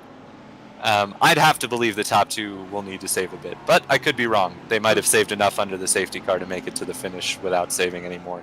Yeah, and Ben Cullen possibly knows that and thinks that he's actually the lead AM car now because Jeremiah McClintock's some way behind him, a couple of seconds at the minute or more. Maybe that's his target, stay ahead of Jeremiah. Certainly, and Jeremiah is good on fuel for sure. He was the first of the M-class cars that pit. He's actually in 6th place overall. We have 4 M-class cars in the top 6. I'm a bit surprised Martin Versluven hasn't managed to get past the top 2 already, honestly. But here we see the battle still raging between Carl Hardy and Stefan Goebel. Carl's done a really excellent job today in defensive driving, not just in moving his way forward, which he has done as well. Yeah, and Ben Tusting is literally having to dive underneath cars as he approaches them because the 2 behind are obviously not giving him any room whatsoever to make any kind of mistake or hesitation. Boy, they are slicing through that field, aren't they? Unreal. They really are at the moment, yeah. And Sammy Bytorp is the next car, who is a Paceworks Mercedes. So let's see what happens here. I wonder if he can come in the equation here, maybe. I mean, I'm showing Sammy Bytorp well down the order. Oh yeah, he's laps down, but oh, he's next on track. I see what you're saying. Moving up alongside. Oh, and Ben guards the inside there. Sammy Yep. lets them all go, which is good. Good man, Sammy. And I'm showing Stefan's gotten by Carl Hardy. Actually, I wonder if Stefan and Carl came together because Barry Van Englenhoven got by them both. Oh yeah, that's odd.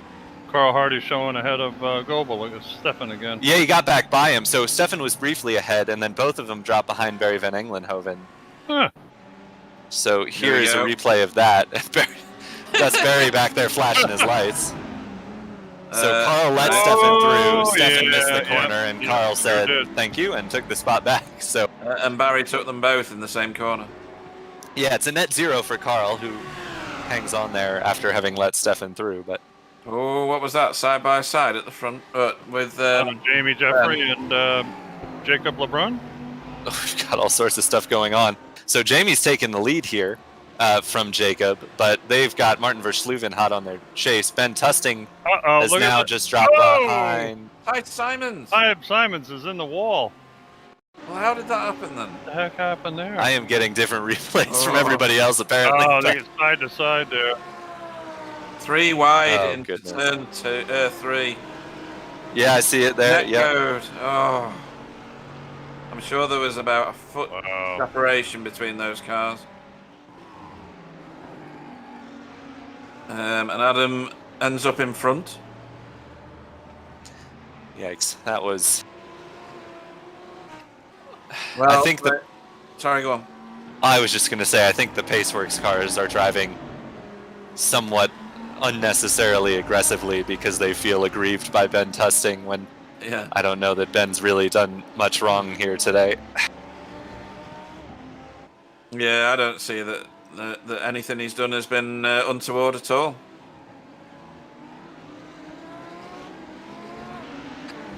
This is Martin in the thick of the battle. Oh, that's right. That is Jonathan Foote, who is now the highest running of the Paceworks cars by some margin. Actually, no, sorry, Adam's still in behind in 10th overall, but AAA and Ben Cullen. Yeah, so AAA is and looking Jeremiah at a potential podium here. But as we said, Ben's worry is Jeremiah McClintock in behind him. Here he comes. Yeah. Right on his bumper. I certainly think Jeremiah's got the pace, but Ben will be doing what he can to hold off the charge from the VTS car here. You mean send I don't have a set up Cullen, you mean? Yes, that's the one. So Adam Watson passes Marcus Blitz, or does he? He's going around the outside, which is ambitious, but doable. I mean, that corner is cambered somewhat, so you can get a run just a little bit on the outside, and Adam Watson does, which sets him up for turn number 5, 6. 6 numbers. One, 6, yeah. And there's Ty Simons and 7. Oh, that's Stefan Goebbels and Larry DeLang. Yeah. And Ty Simons, the innocent bystander Yeah, there. I'm sure he really appreciates being slowed down even more now. Not going to improve his mood, is it? No. That just seemed like Stefan sailing it in there. To me, it was a tough angle, but... yeah. He's done that before. On that we same saw corner, with Carl Hardy, where he just sailed it in too late on the brakes. And he's done it again here, but didn't turn enough, I don't think. Yeah, that was never on, I don't think, for Stefan. It was just a little too late and too far behind to make that move happen. So unfortunate for Larry, he's now down in 20th, but Stefan continues on in 16th at the moment. So Versluven's gotten by LeBrun for 2nd overall. And he's a 2nd behind Jamie Jeffrey. Whoa, even less now. Jamie had some trouble there. He did. Yep. I think he got a bit of wheel spin coming out of turn 2. Yeah, so this lead battle is right all together. And there's about, 5 or 6 cars within reasonable distance of the lead. I think there's more than that. I think the orange and red goes all the way back to Marco Loer in 8th. It does seem that way, doesn't it? Yeah, so... AAA nearly parked the car in the back of a Lamborghini. And then he got squirrely besides. Yeah, that's Jonathan Foote at the back of this queue. And the thing to think about here You mentioned, and we discussed at the beginning, that AAA is not out of this championship. He's a fair way behind, but he's pretty high up the order. And both Chris Shaw and Ty Simons have had miserable days. Well, Ty Simons has had a miserable few laps. His day was going pretty well before that. But, ooh, that's the pass for the lead happening up in front of him, though. Verschluven through on Jeffrey. Done that one. And I somewhat expect to see Martin run away with this one. It's a very caved-in Jonathan Foot's car. I don't remember that happening. We have just a little less than 15, a little more than 15 minutes left. Sorry. Blimey, crikey. That was too close. And is that Adam Watson behind Jonathan Foot? It is as well. It is. Yeah, teammates there. Yeah. I don't think there'll be much resistance. I don't think there can be. The front of Jonathan's car has got significant damage. Boy, Adam Watson's driving like he's on fire today. God. Yeah.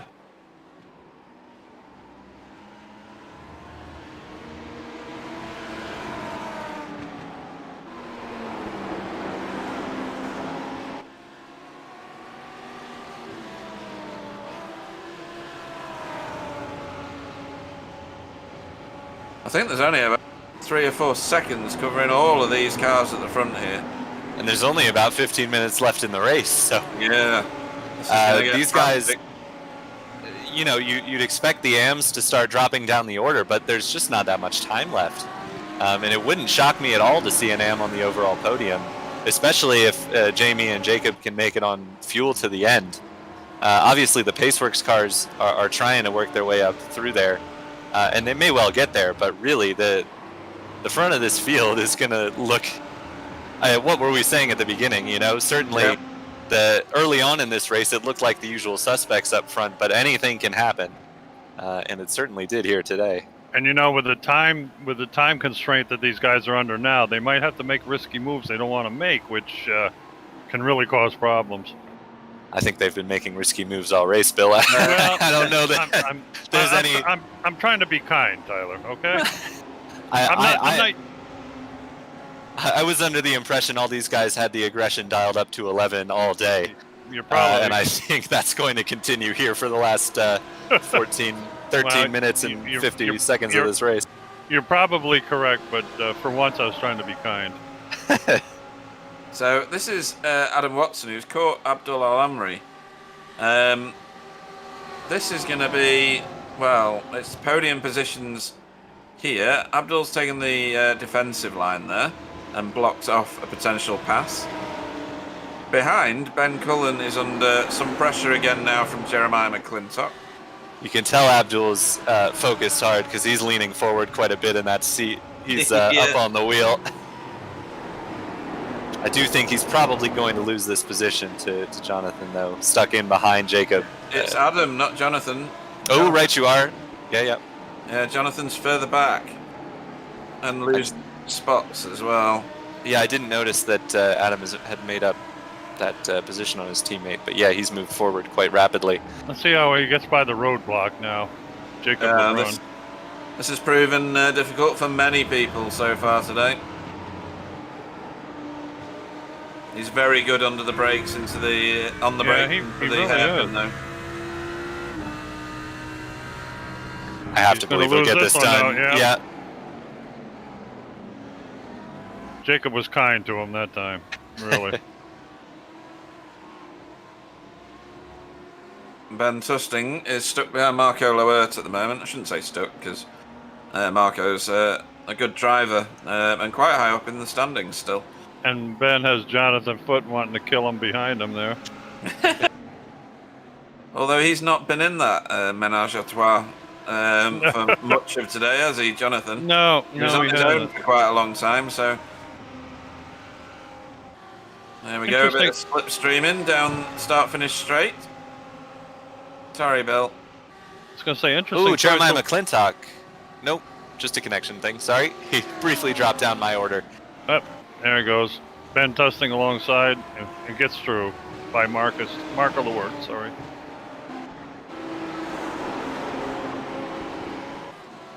Yeah, Jeremiah's not having a great, easy time getting by Ben Cullen, for sure. Well, Ben's He's certainly been not going to back make there it for a easy. while. No. These two are right together in the championship Considering standings. they're so- fighting against each other. Yeah, exactly. Yeah. And AAA hasn't been able to dispatch Jacob LeBrun still. As Adam Watson is through on Jamie Jeffrey.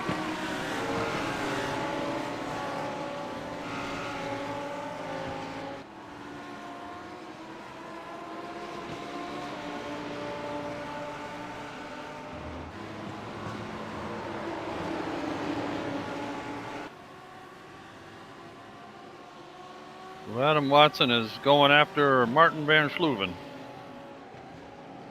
He is. And he's that gap closing is it now. closing at the front. Oh! Oh, that was McClintock on Cullen. Ben's off the road. Yeah, Ben couldn't make that stick. It's still going to be a pretty solid points day for Ben, though. Absolutely. Especially both of these two, since AM points are awarded on your overall finishing position. At the moment, these two are pretty far up on Adam Wright, though Adam has done a really nice job of making his way back forward after his early trouble. Yep, and Adam Watson's caught Martin Van Schluven. He has. And it didn't take him long to close out 1 whole second there. No. Adam has got... I mean, all three of those guys had just phenomenal pace. Yeah, they're really flying. And Adam has been the lone survivor at the moment out front. And he's So had a little... that was AAA through on LeBrun. So AAA's moved into 4th overall. He'll try and get Jamie Jeffrey now for that podium. Going for it. Yeah, he's going to get it done. I think that was a matter of time. Versluven holds strong on the inside, though. Yep, and pushes him wide, but look at the Audi pull away on that short straight there. Yeah, now, we do think potentially that the Paceworks cars took tires on their longer pit stops since Ben Tusting came out ahead of them. So it could well be that that's just a tire advantage. Yeah. Could that very we see well there. be. Sure. As good as the Audis have been, that looked more than just car differences. Oh, no. Hey. Oh, What's dear. happened here? He's got damage from it as well. Whatever it is. Yeah. Looks like, he's not going to get... Oh, he is. Oh, you got kind of a netcode shot in the back end there. By, That's a shame. Jacob LeBrun. That was... I don't think Jacob broke for that corner. Didn't look like it. Was using... I think he used AAA's car as the brake. Yeah. Certainly tried to avoid him, but that was unfortunate for AAA. Yeah, it was. He was doing really well considering he, according to Stewart, switched his setup right before the race started. Yep. There we go, Ben Tusting underneath Jacob in his damaged Lamborghini. Not yet. No, not yet. I But think he's now. got him now. Yeah. And here comes Ben. One final send, Ben.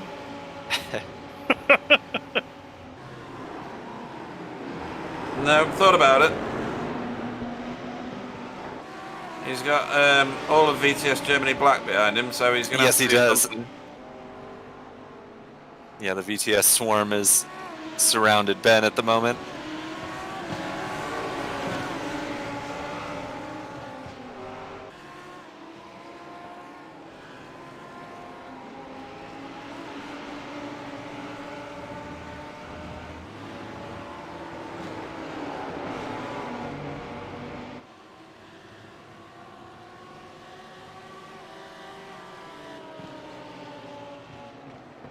Ooh. Send. Yeah, Ben gives him room though. Yeah. Oh, and that's a bit of a shove. Ooh, yeah. I think I thought he was going to give that back to Ben then, but he's not. Well, that was as wide as Ben could go pretty much, and Marco ran him all the way out there. But Ben holds on for now. Marco tries to cross him over here. Generally an overtaking place. Oh, That's no, ended, no. sadly. That wasn't a good one. No, you don't normally overtake people on that corner, and especially if you're not alongside or in front of them. No, there's just not enough time to get alongside somebody. So that drops Ben down to 11th. He's still top 5 in AM, but now he finds himself behind Adam Wright, which is going to spoil any chance of making up ground in the championship. Yeah, that's going to be galling for Ben. He's pulled a strategy out of the bag here, but that's not going to help anything. He played the strategy perfectly today, to be honest. Yeah. Absolutely brilliant. I think he was in good shape even if we didn't get that safety car. So it's a big shame, but obviously he's still in it, and it's still got a little bit of time to make some ground back up. Looks like we have 6 minutes to go.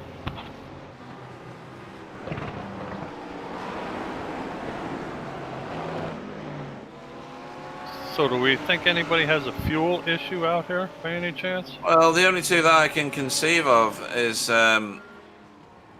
wherever Jacob is and Jamie Jeffrey and Jacob LeBrun. Yeah, those are the two who could have it, particularly Jamie, who pit a lap earlier than Jacob, but he seems to be driving as if he's good on fuel. That doesn't necessarily mean he is, but he's going well so far, trying to hold off Jeremiah McClintock here. This would be for the AM class lead. Yeah, and third overall at the moment. Yep. Yeah, Ben Tusting's closing in, though. Oh, yes, he is. So Ben might be able to save Jamie, if you take my point. Yep, I hear you. Depending on when the white flag comes out. It's not for a little bit, I don't think, yet.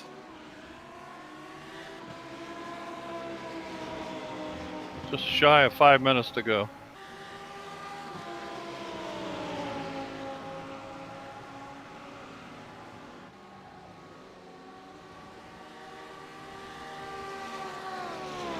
We are watching the closest action. And the M class lead. As it stands here is Tice Simons trying to get by Ben Cullen. And I imagine he will. Even with the Silverstone wing on the back. Yeah, Tice has managed to get back up to 11th overall after getting in the fence. Yeah, it was really unfortunate. The good news for him, though, of course, is Chris Shaw is currently 21st overall, so not going to lose anything in the championship to Chris. Obviously, Martin Versluven will be picking up some nice points, but I think Chris was his main worry in the championship.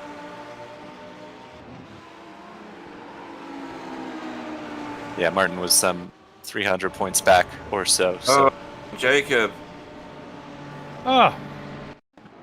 Oh. Jacob's found himself losing control on his own. Out of sequence there. Yeah. Turn 7, that is. Oh, I saw McClintock on the side there. What happened? What?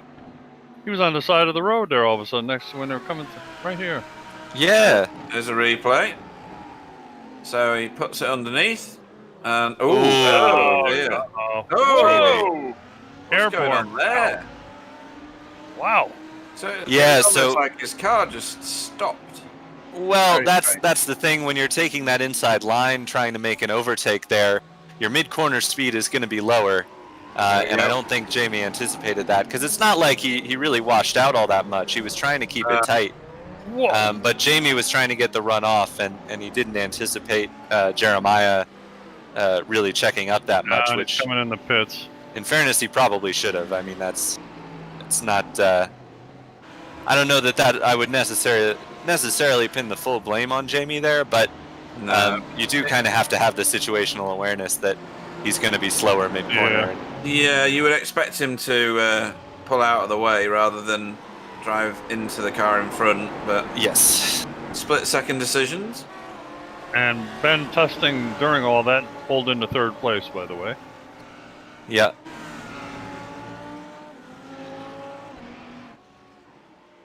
And with all that going on, Adam Wright is currently at least among the championship contenders in front of the M class once again. He is, and he's 6th overall. yeah, and he's not that far away from Jamie Jeffrey. No. So and we still don't know about Jamie's fuel situation with probably 2 laps to go, Sam? Yeah, probably. Okay. 1:45. I think they are coming to last lap now. Yeah, I think you might be right. And think that Ty was Ty Simons is Simon. now up to 7th Yeah. place. Yeah, well spotted, Bill. I think you Yeah. were going to say that, weren't you, Pete? Sorry. No, that's all right.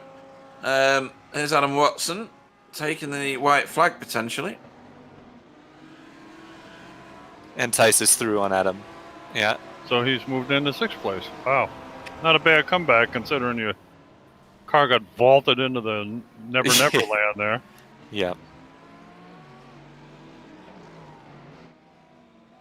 Oh, Uh-oh. Ralph Cullinan. Just watching Jamie's gap to see if it starts dropping suddenly, and I haven't seen it yet, so he's still chugging along. Oh, got caught in the back by, I don't know who that dear. was. it was one of the Dutchies cars, I think. Yeah, it was, yep. I think. Not sure who that was.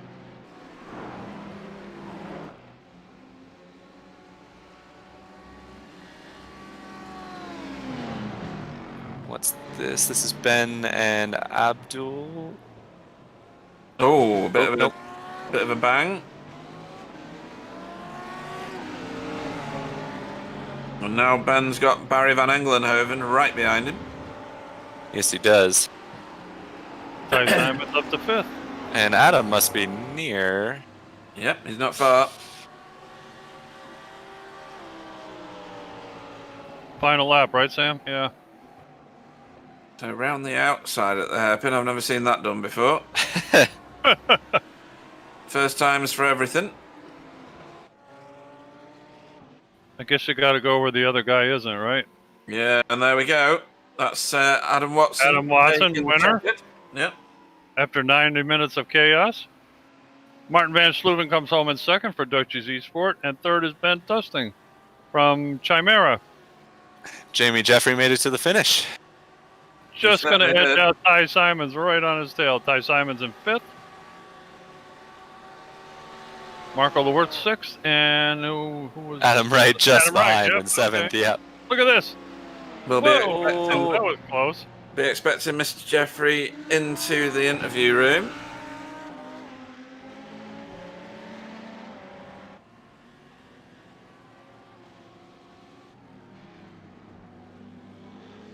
This is still going on back here. Simon Chester and Carl Hardy.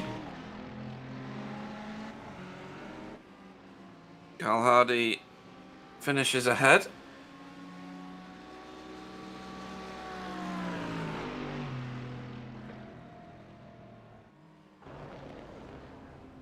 Oh. I thought for a minute we had a Paceworks car out of fuel, but it's just me getting carried away. So, I think that's virtually everybody over the line apart from Frank T-Bosch, who's still circulating here. Here he comes. I think he will be the last car to cross the line. And that BMW looks in better nick than some of the other ones knocking about, and even that's got damage. So, an amazing race from a perspective and viewers' point of view.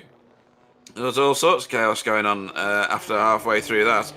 Safety car did what it was supposed to do, which was bring the field back together, but not in a way that we expected, Tyler. No, and compounded by the lead drivers essentially just not being aware of the rules and picking themselves up penalties. I think had everything played out as normal under the safety car, we would have seen them kind of running away with it towards the end. But it was quite chaotic towards the finish there. Well done by Adam to get back through for the win. And there are the results up on screen. My SDK has been a little laggy today behind, so sorry if I'm just now getting to that. But Adam Watson is your winner, ahead of Martin Versluven, who ended up some 5 seconds behind. Ben Tusting brought it back home to 3rd, ahead of Jamie Jeffrey, the AM class winner. Ty Simons and Marco Lewert, 5th and 6th. Adam Wright, 2nd in AM class in 7th. Marcus Bletz, Jonathan Foote, and Abdul Al Amri round out the top 10. Ben Cullen rounds out the AM class podium in 11th.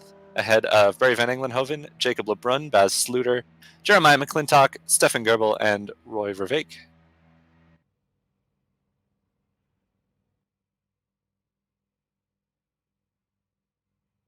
And coming home in 18th was Larry DeLange. 19th, Carl Hardy in his beautifully painted car. 20th was Simon Chester. 21st, Chris Shaw. 22nd, Frank T-Bush. 23rd, Sammy Bytorp. 24th, Charles Kellerman. 25th, John Redwine. 26th, Ralph Cullinan. 27th, Dan Gudici. Shame he had a bad connection. I can't see who 28th is. It's below the 28th, line. I think, is Alan Toon. Alan Toon. He didn't run, did he? He did, yeah, I think, Okay. for a while. And then Okay. Anthony Jacobson, Mark Herron, and Paul Robinson didn't start, so that rounds out the rest of the field. A frantic hour and a half, it has to be said. What was your take on it, Bill? It was pretty wild. Safety car, as Tyler so ably mentioned, really shook up the field, and the drive back through the by the original leaders back through the field after the safety car created a lot of havoc because of the time constraint. They were really pushing hard, and unfortunately, a couple of mishaps, but eventually they got back to pretty reasonable finish considering the penalty and everything else that they had to incur after the safety car. Yeah, and Tyler, just while we're waiting for people to gather in the interview room, in terms of comeback drives, there were some excellent ones in there, and then some that were a little more questionable. There was a bit of desperation going through, wasn't there? Yeah, there was some absolute aggression at the front of the field, and some obviously hurt feelings. I think it's a little ironic that some of the biggest complainers ended up recovering well in the race, but the safety car, as you said earlier, did what it was supposed to do and shook things up, and I think we got an excellent race because of it. Without a doubt, in terms, like I was trying to say before, but I was tripping up over my own vocabulary. In terms of a spectacle for the viewers, this was priceless because it had so many changes of lead, changes of tactic. Well, the tactic really didn't change, but the ability to work around the tactic very much did. I'm going to bring in the first of our handbag swingers.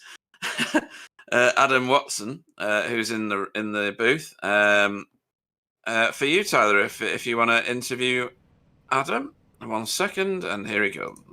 He should be in our interview room now. Adam Watson, race winner, are you there? Yeah, are you? Hi, Adam. Congratulations on your race win. You took a bit of an eventful route to get there, but at the end of the day, you're still finding yourself on the top step of the podium. Yeah, it's been a long while. I think since Silverstone that I've not been on the podium. Yeah, but fortunately for you, at the end of the day, everything kind of worked out today. It certainly seemed as though tensions were running high during the race. What I guess we'll just jump right into it and say, what was your take on how all that unfolded? Yeah, so the race was going fine, and then seeing that Ben was catching me, so I decided, I'm gonna pit, get an early stop in. But then I got caught up in all the traffic. But when Ben came out, going into turn one, I looked at my right hand screen because I've got triple monitors, and seen Ben was in the mirror. So I turned in, and then obviously there was contact made, but unfortunately that's not the first time a crime error car hits me. But I'm not gonna publicly air it on stream because it's not for the stream. It's between crime error and Paceworks. I don't think it's fair for everyone on the stream to hear it. But yeah, then on the safety car, I got it said that me, Tice, and I think a few others got a penalty for passing the pace car. Yeah, we called that on the broadcast as well. Tice was seemingly very eager to get to pit lane, and I guess you guys all just followed him in. Yeah, so I came in the pits, and I don't know if Ben wasn't on the pit speed limit or something. So I obviously I accidentally not crashed into him, but I bumped him. It was a 0x, but obviously I apologise for that. But yeah, so came out the pits and it was just trying to get through the field. Yeah. So, one of the things we were wondering is, did you take tires on that pit stop, knowing that you had the penalty? I was going to take tyres anyway. The tyres before the race were dead, and obviously it's around here with the temps being so high to start with. It wasn't a no-brainer not to take tyres. It was just you've got to take tyres if you were going to have any chance. Yeah, fair enough. I guess some of the other drivers missed the memo, since it certainly seemed there were a lot of people staying on their older tires, but it definitely worked out for you. I mean, you guys had the pace. Do you think, had things unfolded a little differently, do you think you could have competed with Tice on pace? Certainly you were hanging with him for a while there, but then seemed to just drop back a little bit. Yeah, I think me and tyres had similar pace. However, I was just killing my tyres in the higher temperatures. There's one thing I've got to say is I apologise to Chris Shaw, because everyone checked up in the chicane and I had nowhere to go, so I accidentally killed him. Not killed him, but like spun him around, which I apologise for, because I had nowhere to go. Gotcha, very much. Anyone you'd like to give a shout out to before we let you go here? Mainly you guys for probably doing a really good stream, and all the people at Paceworks Esports and all the sponsors. Very good. Thank you so much, and congratulations once again to our overall winner, Adam Watson. Okay, flushed. I do that so much better than Clyde. Adam Wright said he can't stay for his interview, but he took front tyres in the pits and avoided drivers who clearly had pace advantage who'd served penalties. So good on him. We did have somebody else in the interview room. It was one of the VTS Germany cars. But yeah, it's gone now. So our next victim, interview, is going to be none other than our first place AM finishing driver, Jamie Jeffrey. Jamie, don't often have an interview with you in this position, but congratulations. Great driving. He's gone. He absolutely chickened out of that, didn't he? He's just removed himself from the interview room. So that's just bizarre. Oh, that was great.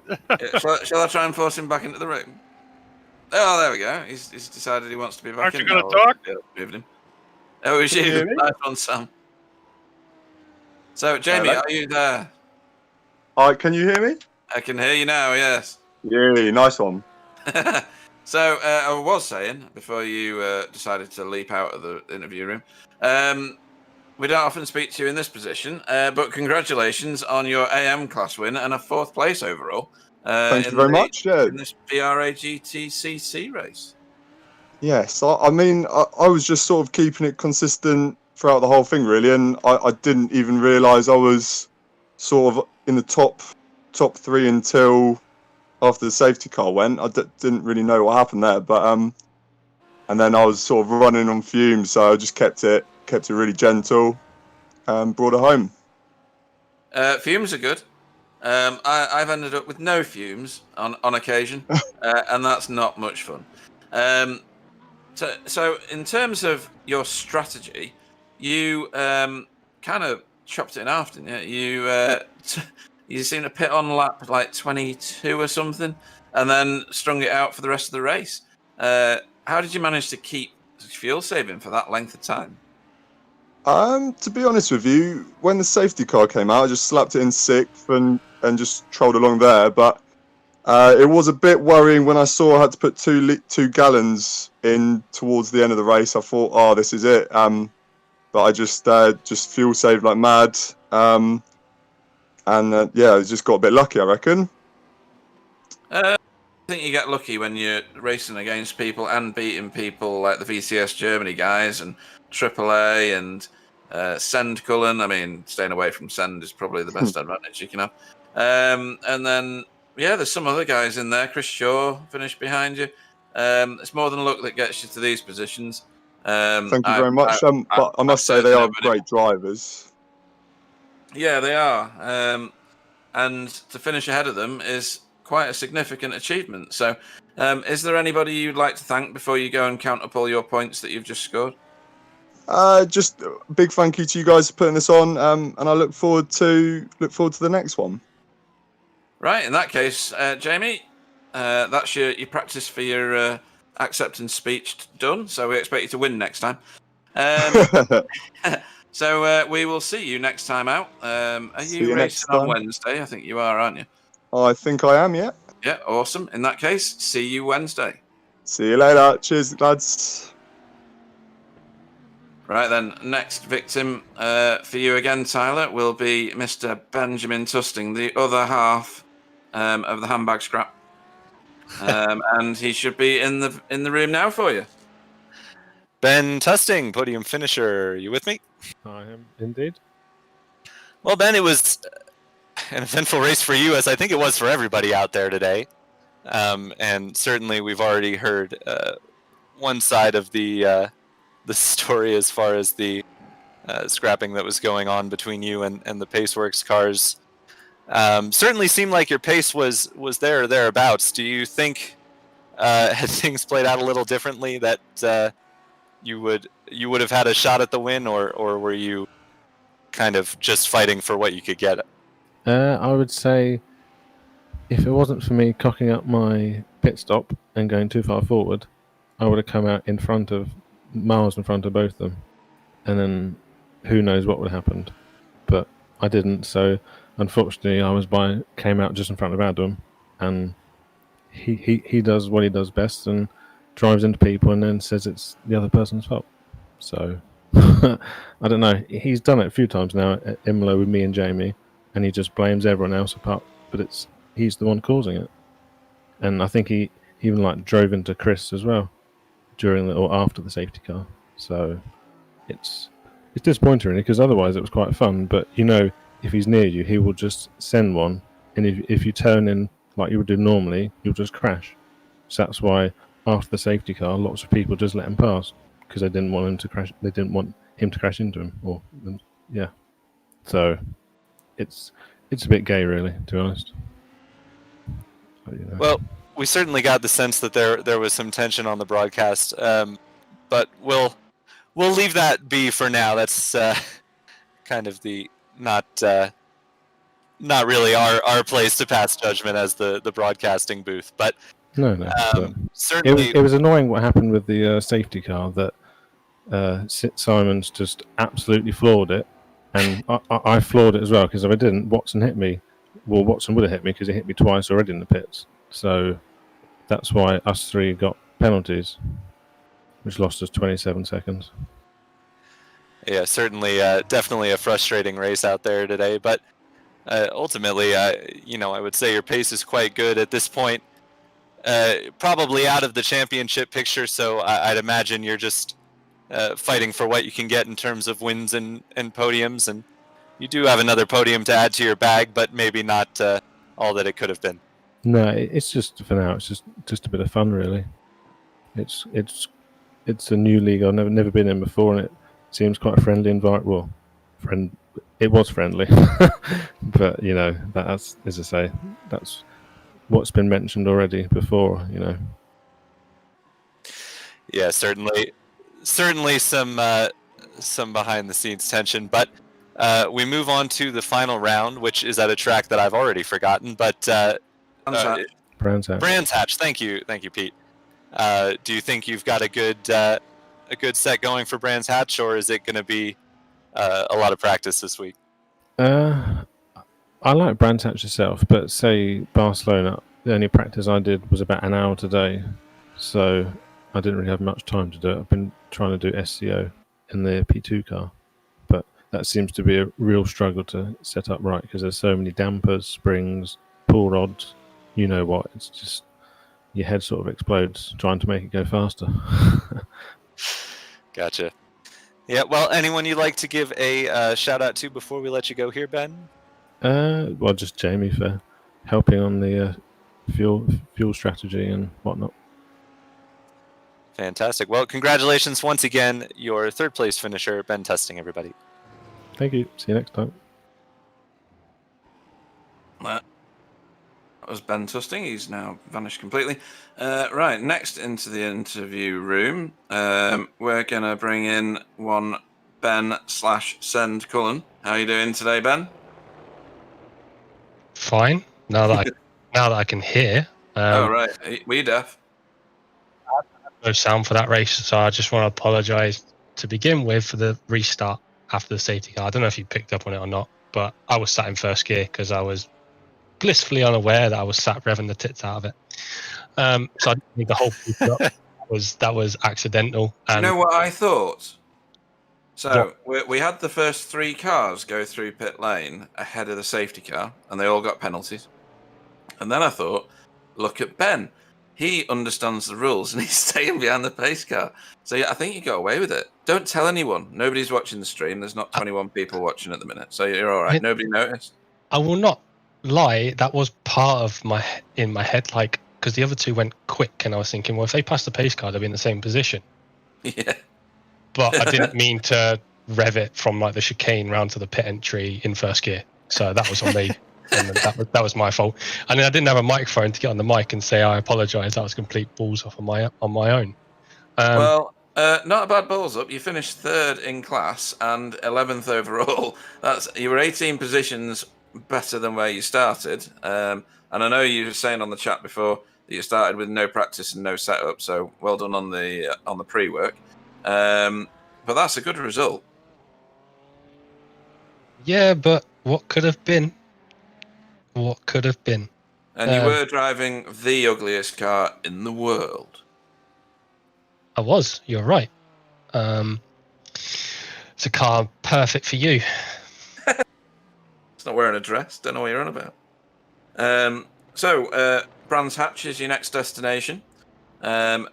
You've got to be good around there, right? You must have done hundreds of laps.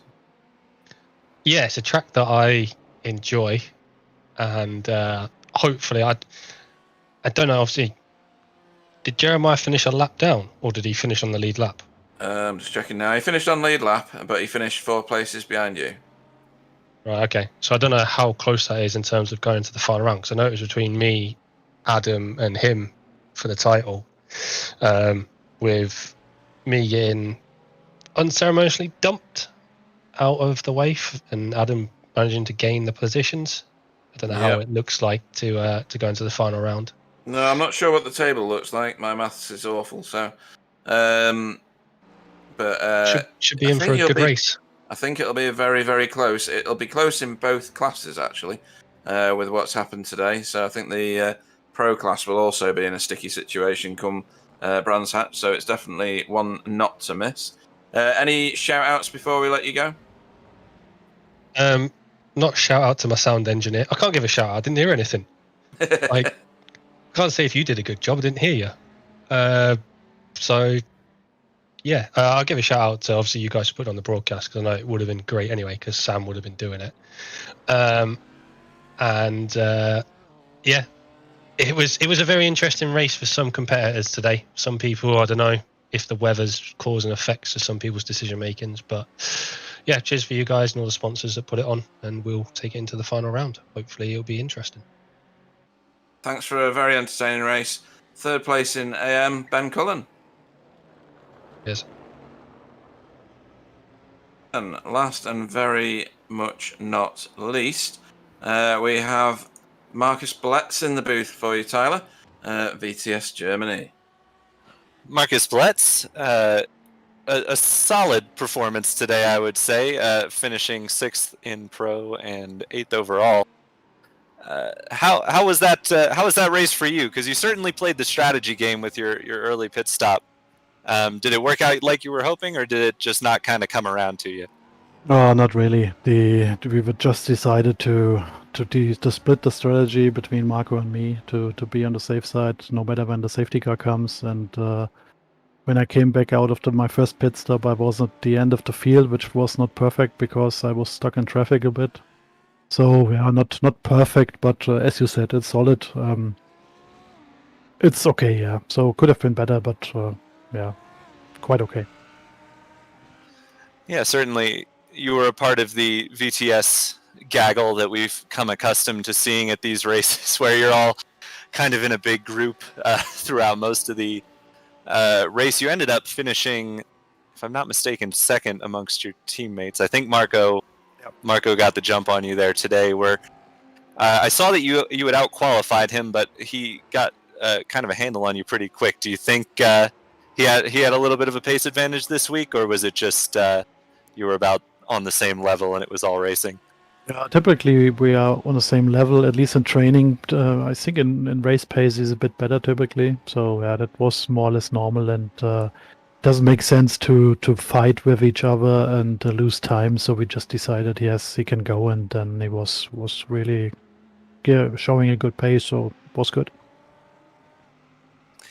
Yeah, certainly solid performance for the two of you. Not so much for your VTS USA teammates. There were some struggles and some incidents. Jeremiah, Jacob, I believe, both got caught up in them towards the end there. It was all a bit hectic after the safety car. Were you just kind of playing it safe and working your way through, or were you scrapping for every position you could get? No, it was a plan. We just decided to play it safe. We said last time that we are just about the team championship. Try to bring both cars home in top 10. So this is the plan. It worked out today, and so it does. Yeah, we did not take every fight. There was the big hiccup at the end, but overall we tried to play it safe. Gotcha. And looking forward to Brands Hatch, are you, or a little bit worried about the tight and twisty track confines? Actually, I'm looking forward to it. I was not enjoying Kota and Barcelona because I don't like both tracks. So typically I enjoy Brands Hatch, but it has some really edgy curves where you can just lose the car and end up in the in the pit with a lot of repairs. But this will be interesting. It's definitely a worthy season finale. Excellent. Do you have anyone you'd like to give a shout out to before we let you go here? To my teammates from BTS for sure. We had a lot of work to do for the setup of the Lambo this week because there's nothing available. It's a brand new car, and Barcelona was not on the schedule yet. And for sure, you guys for the broadcasters anytime. It's good to see it now and to watch it from the couch to see what the other guys were doing and what we did. Fantastic. Well, thanks for jumping in with us, Marcus, and congrats on your 6th place in Pro finish. Marcus Blitz, everybody. Thanks. See you. Bye. Yeah, good set of interviews. And I think this played back, as Marcus just mentioned, is going to be the one where people are hitting the rewind button more than most of the other broadcasts that we've done, because there was so much going on, and you have to watch things about 4 times to figure out what on earth was that person thinking, or what just happened there. How did they end up like that? But in terms of competitive driving, we had it again. I mean, I can't believe the recovery drives. Adam Watson, Ben Tusting, and Tice Simons. I don't know where Tice ended up finishing now. Fifth. He finished fifth. Yes. When you consider that they were stone last at one point, really, it's a miracle that they're where they are. Yeah, I think their pace advantage over the field was pretty evident tonight. I mean, they even in the first part of the race, they were dropping everybody like quite rapidly. So it's not a surprise they were able to work their way back through, but kind of a testament to the pace those 3 have, that they were able to turn what could have been a very bad day into a pretty good day. Yeah, and Bill, what are you thinking we're going to carry forward? We're going to carry this aggression through to Brands Hatch, do you think? I don't think they're going to get rid of it before then, do you? No, sadly, those kind of things develop and happen. It's really too bad, but those 2 teams, without doubt, are aces. Those guys really fly. They know how to handle almost all situations, and and unfortunately, tempers grew short, and it unfortunately when 2 cars are side by side going for the same piece of real estate, sometimes we end up with that kind of stuff, and hopefully it'll heal soon. But it's an ego kind of thing. What can I say? It's just one of those things. But I have to tell you, it was a very exciting event today. Didn't have a chance to take a nap today, unfortunately. It was so busy that I didn't have a chance to even sit back here a little bit. Fortunately, Tyler was talking a lot, so I didn't have to do much. But no, I mean, at least Tyler knows what he's talking about, which is good. But no, it really was. It was a hell of a battle. All the way through the field. A lot of our guys from BSTV Esports watching that going on. It was just absolutely exciting, to see them going back and forth, and Adam Wright, God, and and the flamethrower, and of course Sen Cullen, Sen Cullen, and shame for Dan Guidici today, but I give him credit. He came back. He ran all the way to the end. Good for you, Dan. It takes a lot after you're basically out of it before you start, which is really a shame. But anyway, all in all, through the field, and Jamie Jeffrey, good job by him. Through the whole field was nice to watch. It was excellent. The VTS guys have a great plan, and I think they're going to win the team championship. I mean, they really, have a good plan in set, and I think they're going to do it. But anyway, it was a great race today. Looking forward to Brands Hatch. I think that's really going to be I don't know. I say this every time, and I'm always wrong, but I think it's going to kind of be a slugfest there, to be honest with you. But we'll see how it goes. Anyway, it was a great day today. Glad I was here, and take it away, Pete. I hope that people sort out there was a lot of bumping and banging today, and some missed braking points. So hopefully they'll all clean it up for the very tight and twisty Brands Hatch that's imminent. Don't forget, guys, you can watch us again, not these cars though, on Wednesday for the GT4 TCR Challenge, EDF Motorsports race. And also, it's going to be a busy week, this one, I think. I'm just going to get the calendar up on my screen. We've got Friday and Saturday. Yeah, it's Lamborghinis at, I don't remember what track. And then ISRC at Interlagos. Yeah, so... It's a 6-hour race, I believe. Yep. It is. Road America it is for the Lamborghinis. Next level. That'll be a fun one. That really will. But yes, Zolder, which I've got to figure out before Wednesday. That's also going to be a fun one. I've done a few laps around there, and it's a blast. When you hear Tyler already laughing before he's finished his sentence, that's worrying for anybody. and of course, for our viewers, for our listeners, I'm sorry, we have radio faces. That's why we're on radio. But anyway, our very own Pete Bingham and our very own Tyler Newitt race on Wednesday nights too. So it's very, very nice to see them compete. Yeah. You don't have to hear our voices. No, not true. Not true. It's going to be interesting all through this week. Let's hope that the only issue about Wednesday is that we get Clyde on the commentary booth. Yeah. Well, maybe he'll still be working on a whatever he's doing today. I forgot. Oh yeah, something to do with a race group or something. Yeah. And then of course we have a Scotsman, which you need an interpreter, but it's okay. He does a good job. Yeah, unless you get other Scottish people, and then it's fine.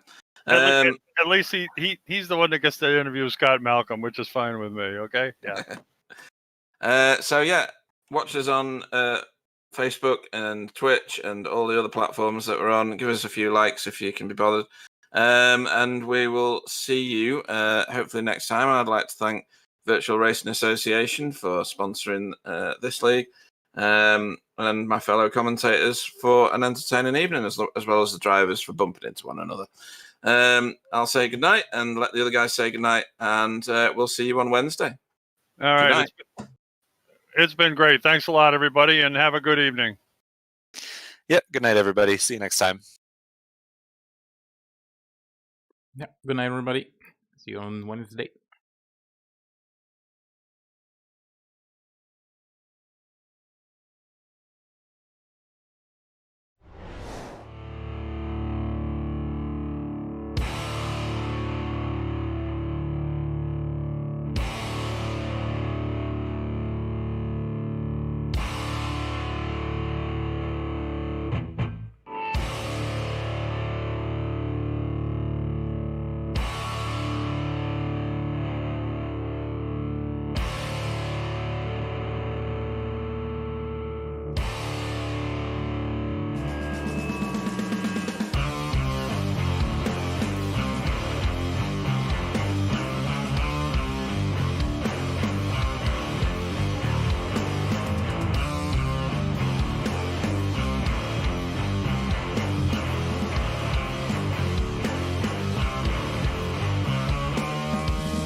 Bye.